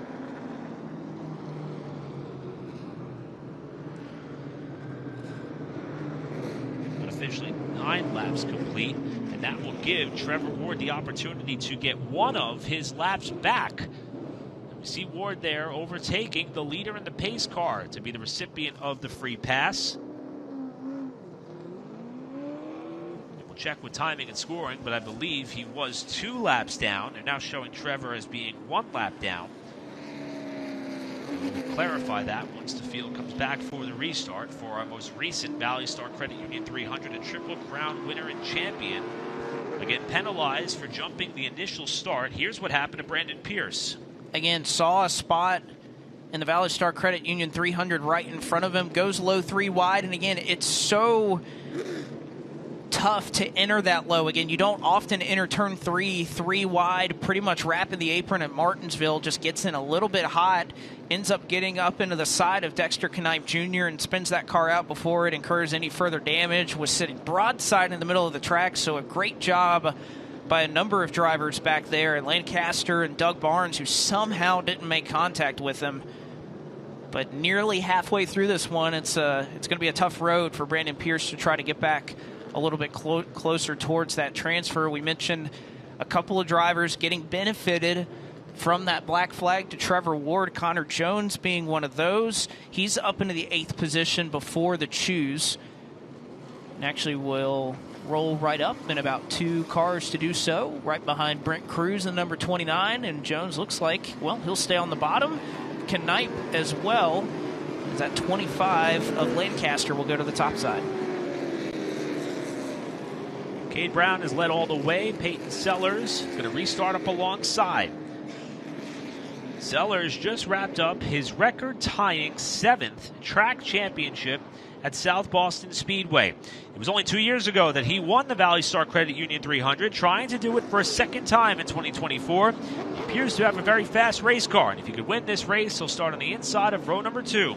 Chase Burrow, Mike Looney take you back through row number 2 with Casey Kelly and Jacob Borst, your front 3 rows with 16 laps to go in qualifying race 3.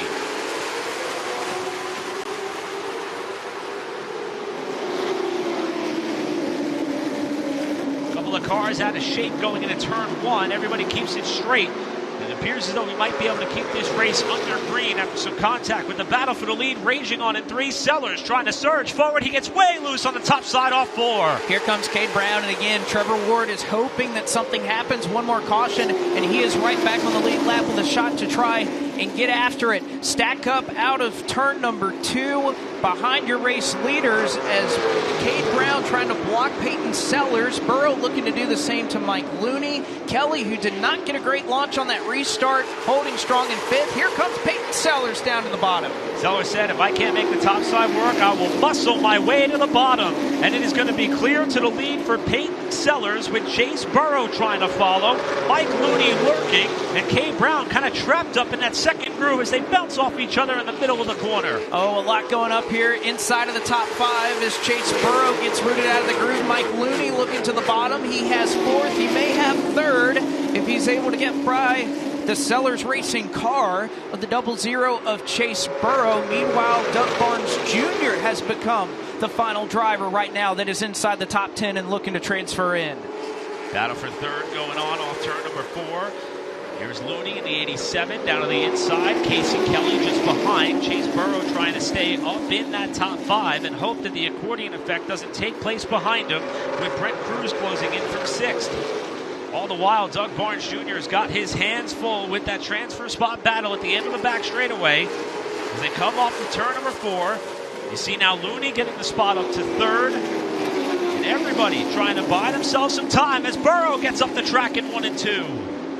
Burrow trying to hang on to it, and a couple drivers trying to hang on to a spot in the ValleyStar Credit Union 300. And down the back straightaway, Jason York, Dexter Knipe. You can see the transfer battle on the right-hand side of your screen. York's made up a couple of spots in the last handful of laps to get there, and this is for 10th. York down to the bottom, former winner of the ValleyStar Credit Union 300. He's able to go on by as Knipe slides up top, but they'll stay side by side down the backstretch. York won this race back in 2008. Dexter Knipe Jr., his father, has won this race before. Now they're both trading blows for the final spot to get in this race, with York trying to shut the door in 1. Not able to do it this time. Great drive through the center of the corner. In fact, Knipe is going to clear York off of turn number 2 as he's able to get by. Again, Knipe looks a little bit freer right now than what Jason York's been able to have the last couple of laps. But inside of 10 to go, 9th is well up the way. Doug Barnes Jr. well clear of this battle. And right now, York has nobody behind him. Thomas Scott, a couple of car lengths. But here comes York. Oh, a huge crash on the back straightaway. Chase Burrow is involved. And flames rolling out from the bottom of the number 25 of Jacob Borst. Caution is out in a big way as 2 of your front runners are out of this. These are cars that were up and around the top 5, and they have crashed hard off of turn number 2, and that is going to erase the battle that we saw up towards the front of the field. And Chase Burrow, who appeared to have a car that could contend not only for a qualifying race win, but maybe for the ValleyStar Credit Union 300, is out of the car and okay, but done for the day.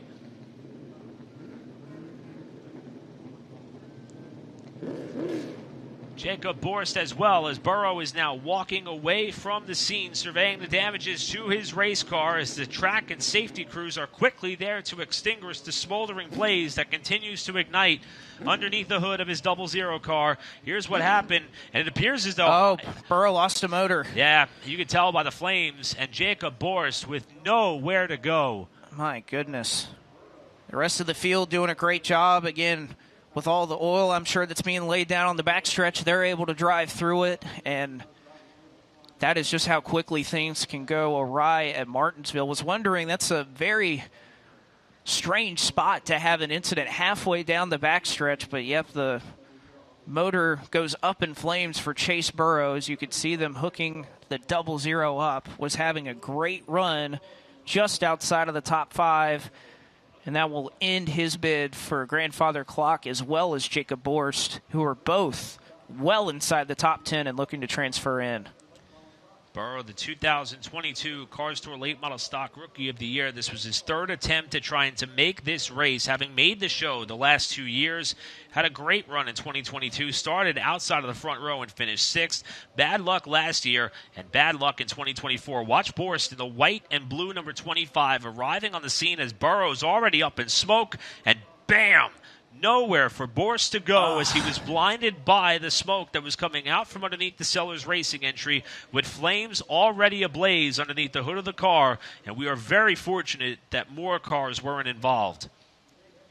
Yeah, Doug Barnes Jr., you can see he commits to the bottom side, and then Knipe and York, you can see them sliding and everything that they laid down. Thomas Scott able to drive by, Lancaster as well in the 25. Track crews on this one quickly to get it cleaned up. As for the first time, we see the red flag out at Martinsville this afternoon. A series of unfortunate events taking out 2 drivers that were well up and in transfer spots, and 2 drivers who represent quite well in the Virginia area. Although Jacob Borst calls Elon, North Carolina home, he was 4th in points and a 2-time winner at South Boston Speedway in 2024. Cleanup continuing on the back straightaway. Red flag is out in the 3rd qualifying race for the ValleyStar Credit Union 300 here at Martinsville. We'll be back for the restart right after this.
The crowd's already continuing to file in here in a big way with our main event coming up at about 7 o'clock p.m. Eastern, and we'll be with you all throughout the afternoon here at the Martinsville Speedway for the ValleyStar Credit Union 300 here at Martinsville.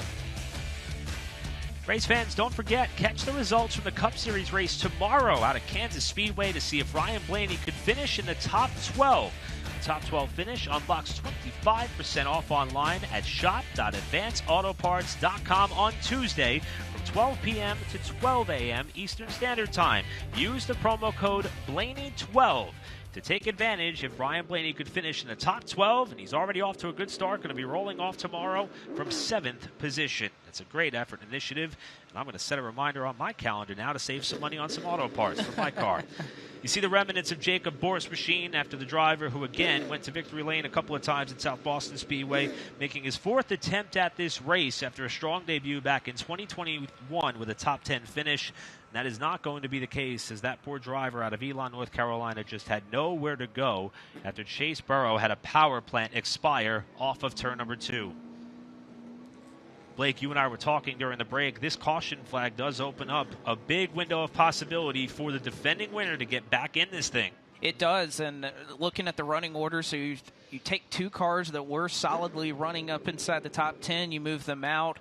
So Jason York, Dexter Knipe, who were able to miss that wreck, they're well inside now. But Thomas Scott, as far as coming up to the choose, would be the 10th driver to be able to do that, and at least would be holding on to a transfer spot. But yes, you mentioned it. This allows Brandon Pierce, who he was the car on that restart that got a little bit loose. He almost kind of went for a half spin in turn one, but he was able to save it, kept us green. He's back in the fold as well. And then Trevor Ward, as you mentioned, who, by the way, he hasn't been pushing those last couple of laps. When we were looking out our window here, and really he was the only driver on his lap, the only way he was going to be able to even get back on the lead lap was for a caution like this to happen. So he really had no incentive to push the issue. And he's been sitting back there, saving a little bit, waiting for an opportunity like this to come open, and now he'll restart. It looks like around about the 15th spot or so, 14th, 13th. He has a couple of spots to go, and with, 8 laps to do it? I'd say that's plenty of time, and what a rebound it would be after being black flagged to start this heat and losing 2 laps. It takes a tremendous amount of self-control for him to kind of lay back and ride out, knowing what it would take to get him back into this position. And with 8 laps still to go, that may be plenty of time for Trevor Ward to get himself up into a top 10 spot and contend for a starting position in the ValleyStar Credit Union 300. And Blake, with cleanup continuing on the back straightaway, want to remind everyone, we have drivers from all over this part of the country, everyone in late model stock car racing converging here to compete at this racetrack. The same could be said for our track officials, NASCAR officials, our production partners, our entire team here on FloRacing. A lot of people converge on the property here at Martinsville Speedway to put this event on. And in the spirit of the event, there are representatives from many of the late model stock tracks all throughout this quadrant of the region. There are NASCAR officials from all sorts of divisions of NASCAR regional competition here. It certainly takes a lot more than a village to put on a race that hosts 80 cars for over 30 grand a win at a racetrack like this. And especially with the schedule change, the weather in the area, and all that has gone on, we cannot tip our caps enough to everyone who puts these events on. It allows us the chance to bring them to those of you who are not fortunate enough to be with us here at the Speedway. But I tell you, you got to put it down as a bucket list item for you. This is a race that certainly comes to life in a bigger way in person, and it means so much to all of these grassroots racers. And again, a big tip of the cap there to especially the cleanup crew, I think, under this caution, that's an incident in a type of situation there with the engine expiring and Jacob Orr's car absolutely destroyed, that it takes a while to clean up. But these crews, there's a reason that they're on top of their game when all of the big stars in the National Touring Series come here, and doing the same for the ValleyStar Credit Union 300, as you can see, because of their efforts. Brandon Willard able to wave the yellow flag with all of these drivers. You saw a moment ago the driver that we were talking about in Trevor Ward, who was allowed to go back around the field to get a place back on the lead lap with 8 laps to go. And that is going to be very interesting to watch, to see if he can kind of carve his way through a couple of cars that have really come into their own the last couple of laps. You know, already it's been a bit of an up-and-down day for the Ward family, if you will. Maybe not even that much up. It could be. Trevor has that key in his hand. Of course, brother Dylan just missed the show by 1 spot in qualifying race number 1. Trevor now with the family, quite literally on his back, to try to get into this race for the second time. And he's shown, and as Blake mentioned, kind of riding easy, knowing that he needed another caution to get back in this thing. He got it, and now we'll see what that 77 could do, as we have Justin Hicks on the pit lane with the hood up on that car. Been up for a while. He scored 8 laps down, or 8 laps behind your race leader as things run right now, the 61 of Justin Hicks. And with 2 other drivers falling out of this heat, it leaves 14 on the racetrack, opens the door for Trevor Ward, as we've talked about. Brandon Pierce, Derek Lancaster, Jessica Can, a couple of drivers that, with a little bit of chaos or perhaps making the right moves on these restarts, they have a chance to get it. And at this point, Eric, again, 8 laps to go. This is a track that, when you talk to a lot of these drivers, it's a very inviting track to overdrive, to go in a little bit harder. Martinsville beckons you to be able to do that. That's why it's so difficult for so many drivers, especially the first time they come here, to really get a handle on this track. And yet you add on top of that 8 laps to go, and you need about 3 or 4 spots in front of you. It's a lot to ask. How much more can you tighten the vise, at that point? And we talked about Trevor Ward kind of carrying the banner for his team. You know, Brandon Pierce is doing the same for Carroll Speed Shop right now. Their team car did not make the field after coming up 2 spots shy of 10th position in qualifying race number 2. So there's a lot of added pressure that those 2 drivers are well aware of, that their fate is not only riding on just themselves, their race, their performance, but their team's performance, who have invested several hours to get to this racetrack and be in the position they're in now. The question remains, who can capitalize on it? That is the outstanding question that we will find out 8 laps from now once this race gets back underway. Again, with some of the cleanup going on, I think getting some opinions here with everything that happened on the back straightaway to make sure that everything is okay. It's kind of turned into an overcast day here, and I wouldn't say that's how we started the day. A lot of sunshine early on in the early practice sessions, qualifying. We saw a little bit of cloud cover for a very small amount of time, but it looks like for now it's going to be mostly cloudy throughout the rest of this day. And again, it's cooled this track down a lot, tightens up the handling of these cars, so many of which were kind of looking, again, just reading through social media and everything and a little bit of the interim we had. There are a lot of drivers, Eric, who surprisingly enough were not very happy with their cars making big swings, and yet we kind of have a difference here in how this car may drive in the afternoon and evening hours. The sun was, in fact, baking this racetrack. We walked in and got to watch the entire duration of the practice session. The conditions have certainly swung in a big way, and they will continue to do so as this race will run well into the nighttime here in Martinsville. There are several partners who help make this event possible and contribute to the prize fund in which all of these drivers are chasing. We want to thank the Lester Group, along with Hitachi Energy, Danville Toyota, Hedgecock Racing, B99, Max Pro, and 5-Star Bodies, along with the Martinsville Speedway for all the posted awards that they have put up, along with the $5,000 that Kyle Dudley got for his quick time. There are additional contingency awards that we will touch on as we get closer to race time. Everything from a lap leader award, Clarence's Steakhouse paying out winners of each stage of tonight's 200 lapper. Sunoco and Sparks Oil are giving out a Most Improved Driver award, and of course the Grandfather Clock, $3,300 in value, going home with only one of the 80 that signed up to run this race. And a $3,300 value dollar clock that is somehow still priceless, and 32,000 big ones to bring home as well for the driver that is able to end up in victory lane tonight. Could be Trevor Ward, could be a lot of drivers, but first they have to get in the show. 8 laps to do it. This is going to be exciting. Peyton Sellers, former winner of this race, alongside late model stock Cars Tour rookie in that of Cade Brown, who's won a bunch of big shows already in his young racing career. Fellow Martinsville winner Mike Looney in the 87 and Casey Kelly in the 16. Then it's Brent Cruz and Doug Barnes Jr. in his return to competition outside of row 3. 8 laps to go in qualifying race 3. Oh no, to stack up on the outside. Doug Barnes Jr., Thomas Scott, Brandon Pierce, Jessica Can. Huge damage on the front stretch as they all got stacked up behind Kelly, who could not get going on the outside lane. Caution flag is out. And guess who avoided it all? Last year's winner, Trevor Ward, who gets by without a scratch on his race car, while Pierce, Scott, and Jessica Can are destroyed on the front end of each of their respective vehicles. And that is kind of right at the point that you would see a car shifting from 3rd to 4th gear. Can't tell if that was what happened with the 16 or if the contact was being made prior to him doing that. But regardless, it all starts with the 16 car slowing up on the top side. And unfortunately, 8 laps to go. We just talked about how intense it was going to be. You have to go on these restarts, and we just talked about Doug jumped up on the high side to gain a couple of rows.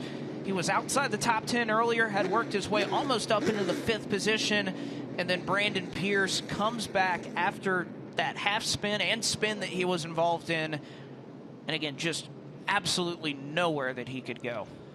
See the team with the Sawzall in hand and ready, but there's not a lot of angst out of this Carroll Speed Shop team as they start to survey the damage underneath the hood of that car. Thomas Scott, who took a 10-year sabbatical from driving a race car for quite a while before returning at his home track at Ace, now back here at Martinsville again, was in a transfer position, as now we are starting to lose competitors quite quickly. We'll go back and see what happened with the restart with 8 to go. Second car outside. And just absolutely nowhere to go as Kelly it's just so unfortunate it happens up front. All of those cars nowhere to go. Jessica can. Perhaps she gets the worst end of it in terms of the damage. Doug Barnes Jr. in his return to competition. So we take one more look at it. Outside of row 3, 8 laps to go. Yeah, right at the end of the line that is painted on the front straightaway is where Kelly's car starts to hiccup. Fortunately for Barnes, he was the first car to arrive on the scene, got some pretty significant damage to the front end of his vehicle, but everybody else just pretty much accordion together, which we've seen several times on racetracks that have a straight front straightaway with outside lines and nowhere to go with cars to your immediate left, outside retaining wall to your immediate right. And unfortunately, this took out at least 3 cars that were in contention to race their way in. And unfortunately, Pierce is climbing out of the car. He is well aware that his race is over. Well, again, you can have the best spotter in the world. You can have the best and quickest reacting driver in the world. There's just nothing you can do if you're further on back. But what that has kind of left us into a situation here. We saw Thomas Scott. He went out under pacing and continued to make some laps. There are, I think 11 cars right now that are still running on the racetrack right now. So it's kind of turned into a situation that if you can get these Mango cars out there, you can try to make the race. We'll hear more from Pit Road and Jacqueline Drake. Brandon Pierce out of the car. Brandon, you had a rough go there. What did you see from your vantage point? It's just a crying shame. It's fucking 2024 and we're still missing shifts and late models and tearing up $100,000 cars. So, pardon my French, but anybody who's followed this deal, I mean, it's part of it, right? But I've had a rough couple years, and we got turned, came from the back, and was, marching our way back forward, running 12th right there. And I don't know what happened. I just know I seen whoever, I think it was whoever was in front of Thomas Scott, because that's who I got in the back of. And the first hit, I mean, we were going to need to pit and take the hood off of it, but I got rammed from behind, and it knocked the radiator out of it. So it just sucks. I mean, I've missed shifts before, but it seems like it happens in this race every year. So just hate it for all my guys. Thanks, Jacqueline. Back underway. 8 laps to go. Sellers the leader. Brown second, trying to slide down in front of Mike Looney, who wants to spot. Casey Kelly is going to remain in the top 5. We heard from a frustrated Brandon Pierce, whose weekend is going to come to a premature end. Double wide for 2 rows deep. Second on back. Again, all vying for about 4 spots in terms of the final order, but there are some cars that were able to make it back out onto the racetrack, including that 8 of Thomas Scott that Brandon Pierce was just talking about, who is back out here. This is the battle for second. Mike Looney on the inside, Cade Brown on the outside. But coming into these final few laps, how many of these damaged cars still have pace left in it to try and transfer in? You can see Thomas Scott right now, bent hood and everything, still trying to dig. In fact, that's Doug Barnes. Doug Barnes has fallen way back from the outside of row 3. Here's Derek Lancaster in the 25, trying to hold on to the final transfer spot on last year's winner Trevor Ward in the 77. Side by side in 3 and 4, coming up to 5 laps to go. Ward trying to race his way back from 2 laps down to make this race. A little bit of contact between these two and Thomas Scott, who is still soldiering on, waiting should something happen to these two, but Trevor Ward able to clear Lancaster off of turn number 2, looking to set sail, drive away in very important spots that he needs in the feature to try and come up. He's got just a handful of laps to try and get that done. Here's Brent Cruz looking to the inside of Kelly, looking for another spot to try and get up into the top 5. Behind them, Connor Jones trying to get in this race for the first time. Dexter Knife Jr. running in a safe spot, if you can call it that, in 7th. While Sellers has driven away from the rest of the field. Cruz and Kelly almost come together off the 4th corner. That's going to allow Jones to try the outside of the 29. I got to say, Connor Jones, how many races have we watched of him this season where just somehow late in the race, that 44 car is in a great position. Didn't start off in the best of circumstances here this afternoon, but Connor Jones continuing to improve and been very impressive late in a lot of the races that we've been able to call, that we've been watching of him this year. Very, very impressed as we see Trevor Ward trying to make up more spots. It's Doug Barnes Jr. who now falls into that final transfer spot. Can that 88 soldier on and make it to the end, or can Lancaster make a move here in the final laps? And for Ward, the agenda has shifted in a big way here as we are coming to the line with just 1 lap to go. Ward trying to pick up a few more spots. White flag in the air for Peyton Sellers. Sellers, who was able to muscle his way up to and around Cade Brown for the race lead at the midway point, trying to get his 2nd ValleyStar Credit Union 300. He's going to start the night from 3rd. Peyton Sellers wins qualifying race number 3 on the day, ahead of Mike Looney, Cade Brown, Casey Kelly and Brent Cruz. And the final car in is going to be that of Doug Barnes Jr. and your defending winner, Trevor Ward, raced up to 7th in the closing laps. And how about Doug Barnes Jr.? This is a brand new car that they finished on Tuesday. It's his own equipment for the Maryland native, and he is going to race tonight in the biggest late model stock car race of the year. Real contrast there. Somebody, a brand new race car, not a lot of practice time to get that thing dialed in versus somebody who knows exactly what he needs at Martinsville Speedway and Peyton Sellers. It looks to be a factor to win this one. As we knew coming in, I mean, it's no shock, but Peyton Sellers will transfer yet again into another ValleyStar Credit Union 300 to try and win this race once more.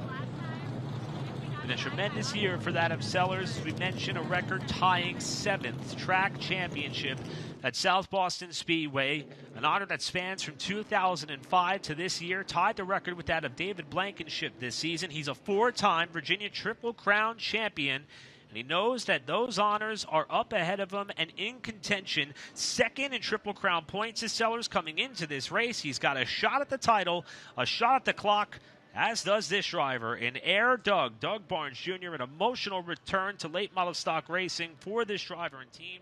He's been very public about not knowing what the future holds. He led laps here last year.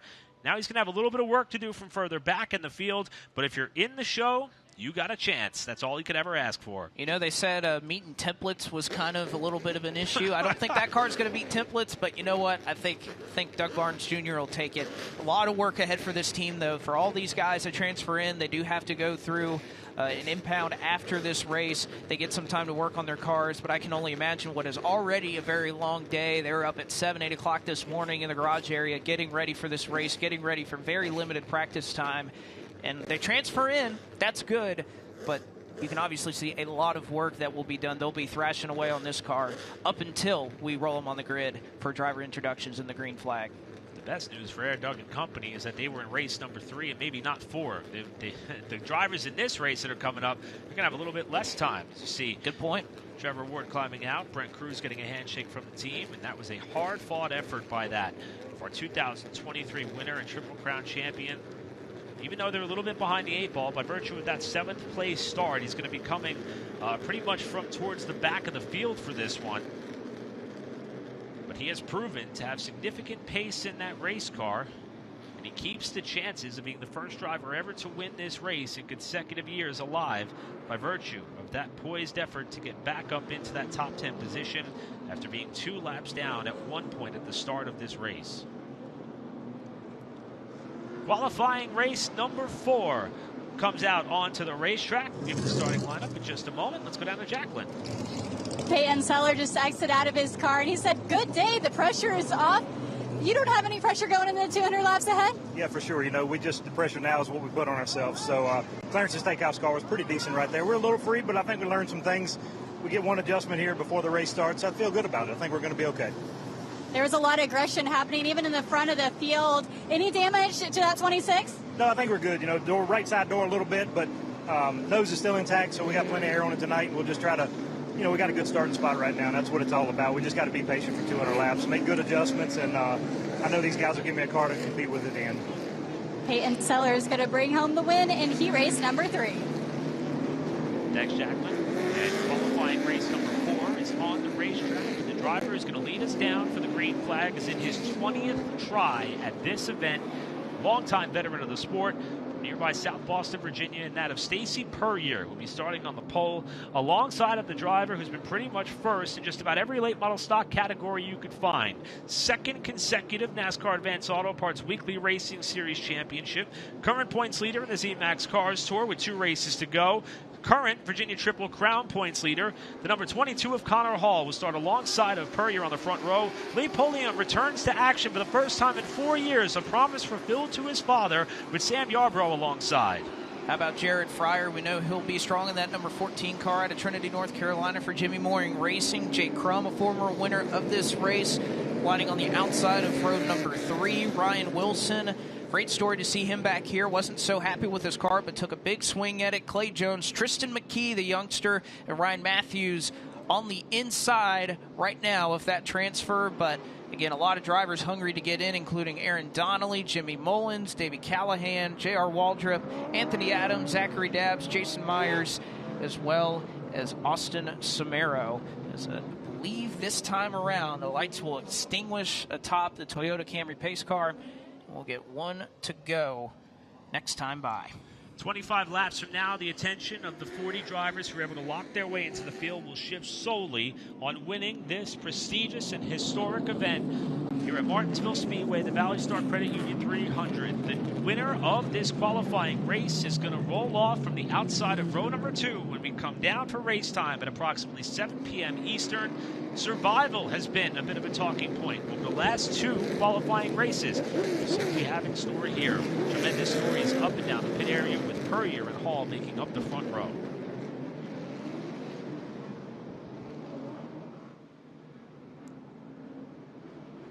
It'll be the final time today that we will see the Toyota pace car make its way onto the pit lane.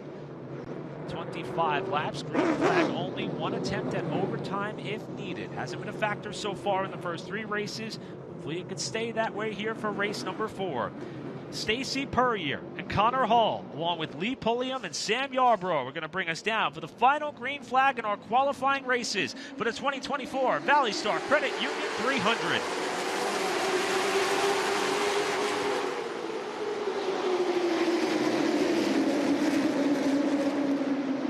Hall trying to rip the top on Puryear to go to the lead. He's got a half car length advantage as they enter turn number 3. Puryear sends it in there and washes up wide as they'll continue side by side off 4 to the line. Yeah, you can see a little bit of a wiggle out of that 17 car as he got back to the throttle. He was kind of loose and chasing it up the racetrack that entire corner. Connor Hall, though, holding strong on the right rear quarter panel of that number 17, and it didn't take long. How about Lee Pulliam making his presence felt here at Martinsville? We've seen these 2 paint schemes out of Langley battle for so long, but it is not the same driver you would expect behind the wheel of that 03, but one nonetheless that could easily end up with a grandfather clock for the 3rd time in his racing career in Lee Pulliam. Here's Jared Fryer in the 14 to the inside of Blake Jones. It's a battle at the backhand portion of the top 10 right now. Fryer, who has not raced all that much this season, former Cars Tour champion, was out of the cockpit due to an off-season, non-racing related accident. Returned for the first time to win a pole as Ryan Wilson sends it up to the inside of Ryan Matthews. This is in the vicinity of that transfer battle. Tristan McKee in the 7 holds that spot ahead of Aaron Donnelly. Everyone's trying to run and hide away from the danger zone. Again, a good couple of opening laps here from Ryan Matthews. Built up a little bit of insurance, trying to make up some room as now Ryan Wilson goes down to the bottom, trying to shut the door on Tristan McKee, who has to back out of it for just a moment. Right now, Wilson, again, saw him posting a little bit after his practice session that they needed to make some big changes to that race car, and right now, holding on for dear life. He's in 9th. He's trying to hold on to 10th, but Tristan McKee trying to take it from him. Fryer ahead of Jake Rowe in this battle. Here's the transfer spot battle just behind him. McKee running Wilson a little bit up the racetrack. Here comes Aaron Donnelly. That's the Hedinger Racing number 71 that Katie Hedinger wheeled throughout most of this season.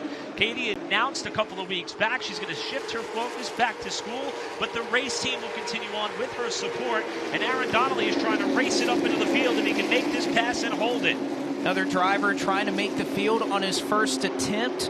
Was a winner at Dominion and South Boston Speedway. In fact, was 3rd in points in the track championship at Dominion Raceway this season. He's able to get in as Ryan Wilson reeling right now, trying to hold on. Here comes the 41. That is Davey Callahan in the number 41, trying to get up into the 11th spot as Ryan Wilson trying to keep touch with the transfer spot in front of him. Here's the battle for the lead. Connor Hall to the inside of Stacy Puryear for the top spot.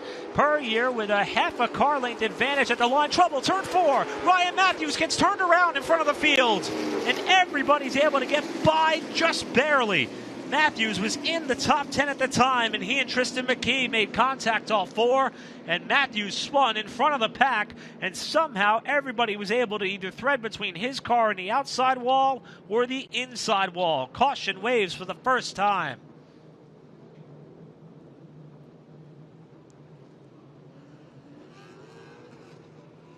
It was getting pretty dicey for that 8th and 9th place battle that, again, had kind of made up some ground. They had a little bit of distance back to that car that was running in 10th in Aaron Donnelly because of all the battling that Wilson did. And you can see right there, thought initially there wasn't too much damage on that number 51, but you can see the left side door caved in a little bit. It's going to be enough for him to stay out on the racetrack for now. But certainly I think you're right in that assessment that it was Tristan McKee that he was battling for the 8th spot. And that's where that contact ends with Ryan Matthews. Let's go down to Jacqueline. Standing by with our unit, who just heck of a heat race up ahead, having to battle through 2 laps down through the field. How were you able to do that in that 77? It's like, I might have been a little gunshot right there, but wrong call, right call. We had to take the penalty. It was what it was. And, I just got to thank all the guys that pushed me through to not give up. And we got a really fast race car, and we're going to try to get this thing and win it again. You're going to be a little bit more buried in the field. Are you going to be able to move up through and...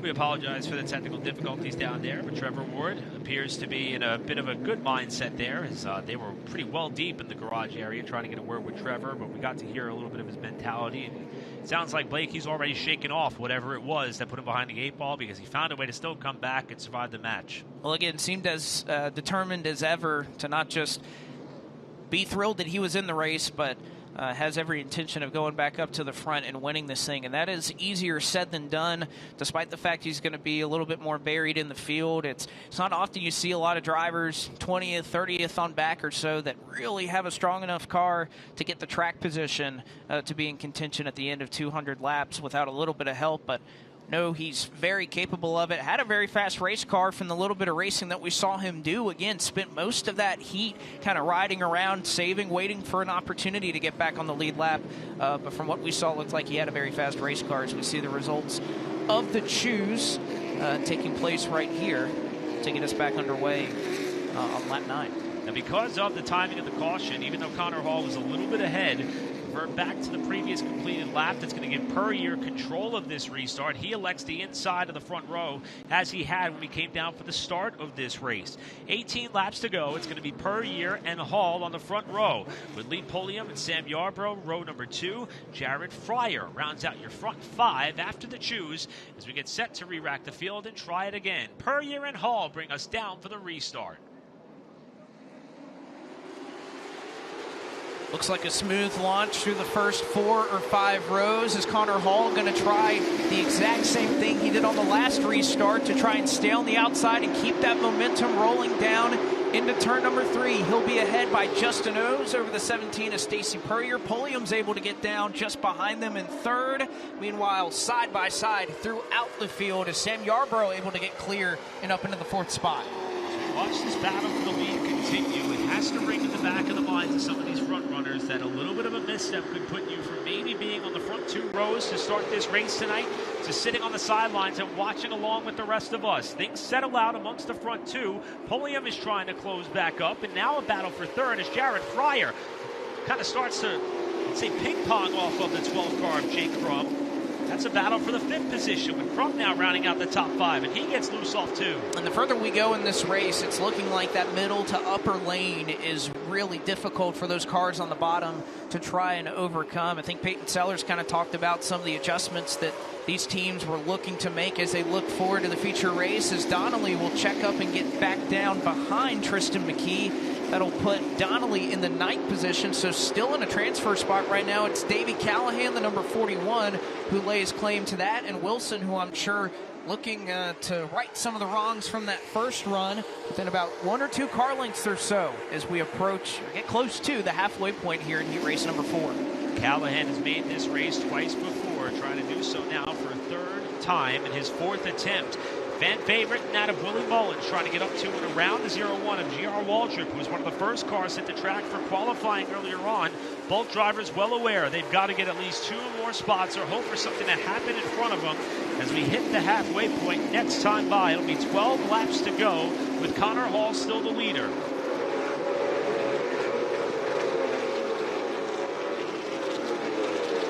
Again, very important battle here, but look at just the pace that the 22 has right here, and it really hasn't mattered who they've put in this race car. The Henry County boys, the Nelson Motorsports Group, have always brought very fast race cars to Martinsville, whether it's Timothy Peters, who was behind the wheel. Of course, Landon Huffman came up just a couple of feet short of winning in that number 22 car a year ago. But now you put a wheelman behind it, and Connor Hall, very capable of doing something with a very fast race car and pulling away, kind of like we saw Kyle Dudley do in those opening laps of heat race number 1, stretching out an advantage that's now about 4 or 5 car lengths just a couple of laps after this restart. So Connor Hall, very, very impressive early on in the going. But again, Nelson Motorsports, they always bring fast cars here to Martinsville. Here's a battle for Ford. Jake Crum, former winner of the ValleyStar Credit Union 300, trying to get up to and past Sam Yarbrough, who's won several prestigious events of his own in his racing career. Still looking for his first grandfather clock. Crum is going to make the pass. You can move the 2009 winner up into the 4th position, trying to gain more spots in the running order when this race goes green a couple hours from now. Really good drive off the corner that number 12 seems to have. Get back to the throttle. Car's not kicking too far sideways. As you see Sam Yarbrough kind of entering just about a little bit higher, getting some clear air on that nose as we look off at turn number 4. This is the battle a little further on back from where they're running right now. This is 8th spot that's being contested between Clay Jones and Aaron Donnelly, whose gap to that transfer, or the final transfer spot rather, is about half a second that David Callahan has in hand. But as you mentioned, the number 71 has shown strong, and we've seen Katie Hettinger behind the wheel a couple of times, qualified very well at Hickory Motor Speedway. In fact, it was the outside throwback race in the Z-Max Cars Tour race there, and Donnelly doing a great job right now. A little bit more drive off of turn number 2, and Clay Jones, I think for the moment, not going to give him the spot, but content to just get back down in line before Callahan can perhaps pounce in the Papa John's Toyota. Both of these drivers trying to make their first. Oh, got a caution. Trouble, turn 4. One car turned around in turns number 3 and 4, and that will slow the field and pull everybody back up to this battle for 8th, 9th, and 10th place, respectively. And it was the number 18B of Anthony Adams who looped it. He was outside of the top 10 at the time of the spin, was running in 13th position. Davey Callahan was nursing a 2.5-second advantage over Jimmy Mullins in that battle for the final transfer spot. That is all out the window with 7 laps to go.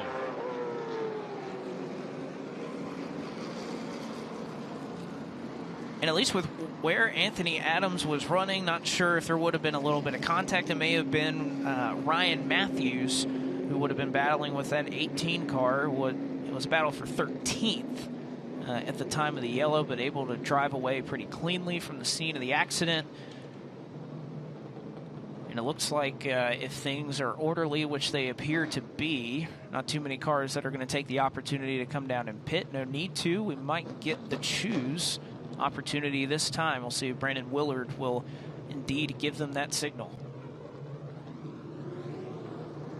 This race playing out similarly to what we saw in qualifying race number 3 when the caution came out with less than 10 laps to go and started to ratchet up things a little bit in terms of intensity, not just for the transfers. We see the 1 to go and choose this time, but for the win. And how about this? How many times this season have we seen, whether it be in a Cars Tour late model stock event or a Virginia Triple Crown event, the Nelson Motorsports 22 and the Lee Pulliam Performance 03 alongside one another with a checkered flag on the line? Might be a new pilot in that 03 car here this afternoon, but the agenda remains the same. For a historic Virginian event, 2 Virginian-based teams, or 2 Virginian-based drivers, if you will, are going to battle it out for this final qualifying race and see who will round out the front 4 spots of this race tonight. By the way, when you speak of that Cars Tour season, 1 point separates these 2 cars with 2 races left. I mean, you just can't write the script any better. By the way, 2 of the cars that settled the Hampton Heat a couple months ago as well. Now they're going to settle qualifying race number 4, a jam-packed restart. Damage to Jimmy Mullins' car. Everybody keeps it rolling to turn 1. Mullins way off the pace as Hall gets the launch on the inside of the front row. Pulliam trying to cut underneath him off 2. And boy, Hall really slowed them down into the restart zone there. It stacks them up a little bit. Jared Fryer, who looked to be pretty safe, may be stuck on the outside for a couple laps where that car may not be so strong. Puryear able to escape with third, but there's definitely some damage for Jared Fryer, and the caution flag is going to be displayed as there was one car who was stopped out of turn number 2, and that was Jimmy Mullins, who has a lot of damage out of that stack-up that happened on that restart. While Mullins was a couple of cars out behind the transfer, we mentioned him being a bit of a fan favorite. His history with this race goes all the way back to 1996. That was where he made his first of 2 attempts. Took him till his 3rd try in 1998 to make his first ValleyStar Credit Union 300. And he's trying to do so again for the 21st time. And just as we saw in the last race, he ended up in the wrong place, wrong time on a restart stack up in the outside lane.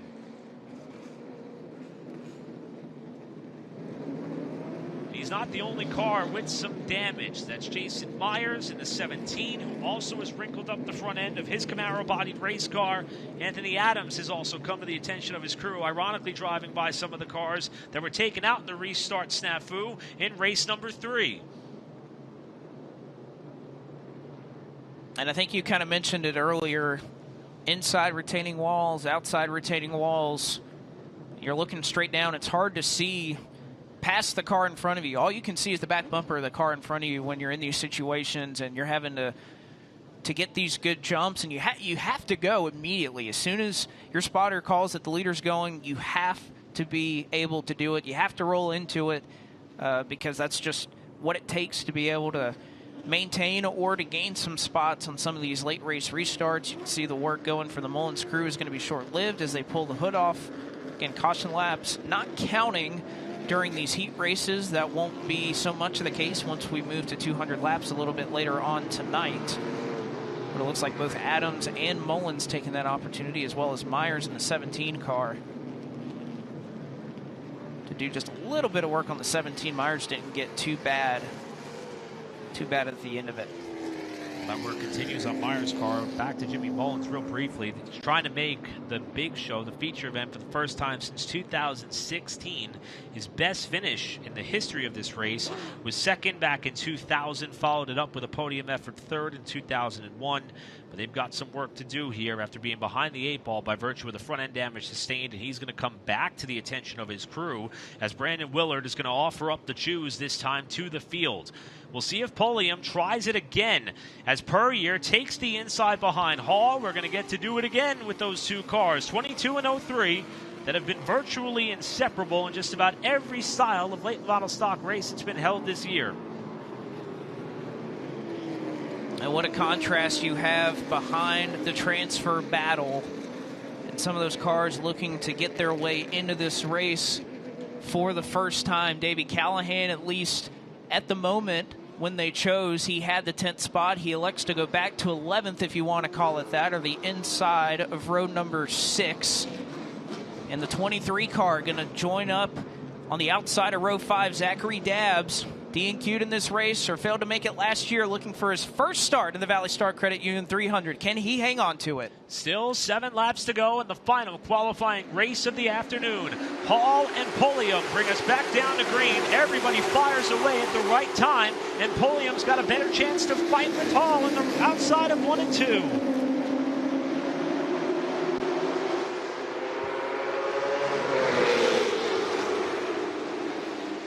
Side by side for the lead, with Pulliam trying to make the outside lane work on Hall as it's a dead heat at the start-finish line. And in fact, Pulliam will lead it. Takes the lead and working the high side to perfection like we saw Connor Hall doing a little bit earlier. Oh, it's getting close there. Pulliam scrubbed the wall a little bit off turn number 2. That cost him some time as Hall now tries to muscle him up glide just a little bit, with Puryear arriving on the scene. 3 cars under a blanket with 5 to go. And there's the transfer battle. Davey Callahan just took it back from that number 23 cars. Oh man, does Zachary Dabbs miss the corner down into turn number 1? He'll be side by side with Matthews, looking to get back into the top 10 after that earlier incident. But right now, Pulliam still hanging tough, but Connor Hall looks to have just a nose at the stripe. A couple laps to settle it here at Martinsville. And Ken Matthews, who's now up in 11th, does he have anything to chase down the Papa John's machine? This might be a preview of what we're going to see come feature time later on tonight as everybody starts to accordion back together in the battle for the lead. Pulliam settles into second. Puryear under fire from Jake Crum as we drop back and try to see if Matthews could do anything to roll up on Davey Callahan for 10th. There's quite the gap there. 3 to go. Matthews was faster that last lap, but he's going to need a little bit more in the next 2 or 3 laps to really have a shot for it when we get to the white flag. Meanwhile, Connor Hall has stretched out his advantage to about 3 or 4 car lengths. You can see there, perhaps even more over Lee Pulliam. How about the youngster Tristan McKee also looking to make a spot to get up into 5th? But Matthews, he is creeping ever closer. He's about to get there, and he may be there next lap. What is Matthews willing to do? Ryan Matthews outside looking in. White flag for Connor Hall. Matthews has caught Callahan and Clay Jones. 1 to go for the final qualifying race of the afternoon. Matthews into the back of Callahan in 1 and 2. Stays in him off the corner. Matthews now looking to the bottom. Hall's going to drive off to a victory. This for the final spot in the field. Callahan gets run wide. Here comes Matthews to the bottom at the stripe. Matthews by a bumper races his way in for the final spot up for grabs.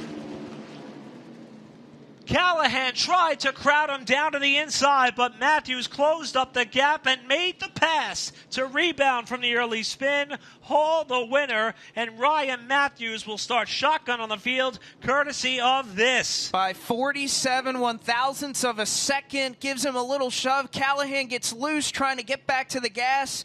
Matthews chases it down, and that is the difference for the final spot in the ValleyStar Credit Union 300.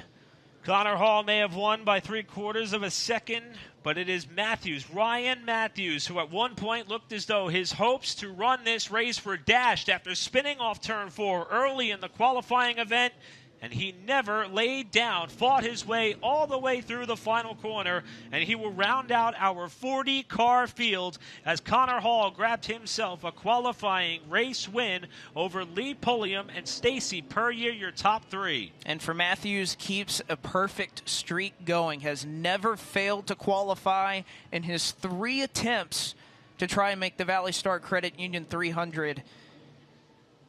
And I think shows you what a lot of these drivers play through in their mind, the scenario. What would be kind of the perfect way where I could lean into that driver in front of me, not wreck him, but move them enough out of the way to have a shot to drive by him in the last corner. I'm sure it's something that all of these drivers play out this scenario in their mind in case they're put in that position. And Matthews executed it to near perfection. And I think Callahan, he had a shot at it, just when he gets back to the throttle, just lost the rear end of that car just a little too much.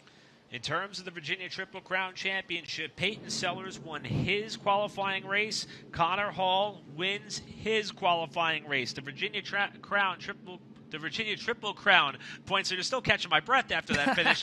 Wins race 4 ahead of Lee Pulliam. We expect those 2 cars to be close together all night long as well. Stacy Puryear, 20th try at this race, races his way in 3rd at the end of that one. Former winner Jake Crum 4th. Tristan McKee, the young gun, rounds out your top 5. I was about to say McKee, very impressive in the spots that he was able to gain. Looked like he had a great handling race car. The youngster, at just, 14 years old, celebrated his 14th birthday earlier this year, climbing the elevator in Victory Lane in the Pro Late Model race for the Cars Tour. North Wilkesboro Speedway transfers in. Sam Yarborough able to hang on. Jared Fryer, Aaron Donnelly, very impressive in that number 71, along with Clay Jones and Ryan Matthews, your 10 transfers out of heat race number 4. Callahan came a corner away from making his way into the race. Zachary Dabbs, 12th. Anthony Adams, Jason Myers, G.R. Waldrop, Jimmy Mullins, Ryan Wilson, all going to watch this from a side, along with Austin Samero, who rounds out the field for qualifying race number 4. This race had just about everything. These qualifying races had just about everything. When we come down for feature time a short while from now, we're going to double the field in size and go 200 laps to chase a grandfather clock and a place in late model stock racing immortality. Let's go down to Jacqueline Drake, who's with the driver who muscled his way into the field on the last corner. I thought that was over. The number 51 of Ryan Matthews just exited out of the car. You said, I thought it was over. In that last corner, what were you able to do and still control that 51 to execute? Yeah, we were making a pass for, I believe, 8th early on in the race, and the 7 got into us, and I guess we just got caught, and he couldn't get off of me. Unfortunately, that sent me all the way to the back, and, you know, at that point, the left front and left side doors all caved in. I didn't really think we had a shot, but my spotter and my crew chief, Chris and Justin, they kept me calm throughout the race, and luckily we got the cautions at the right time.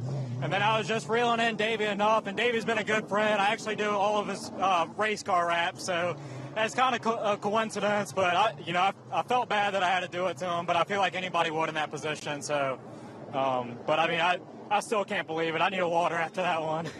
Are you going to give him a free wrap as an apology after this? Yeah, I think he deserves one. Like I said, I really apologize to them. He's the last guy I would want to do it to, but it's Martinsville. Like, it's my only shot to make it. So, but I'm super thankful for all my guys for sticking through me. I thought we had a better piece than this, but, you know, we'll get it fixed up and hopefully run decent in the race. Well, congratulations, Ryan Matthews, going to be the final car to lock it in to the ValleyStar Credit Union 300.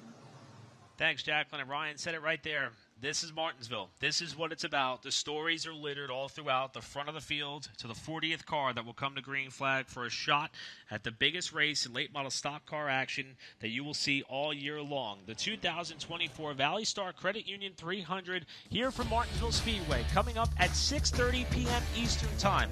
We'll be back with driver introductions and opening ceremonies. Don't go anywhere. You're watching live coverage here on FloRacing of the ValleyStar Credit Union 300.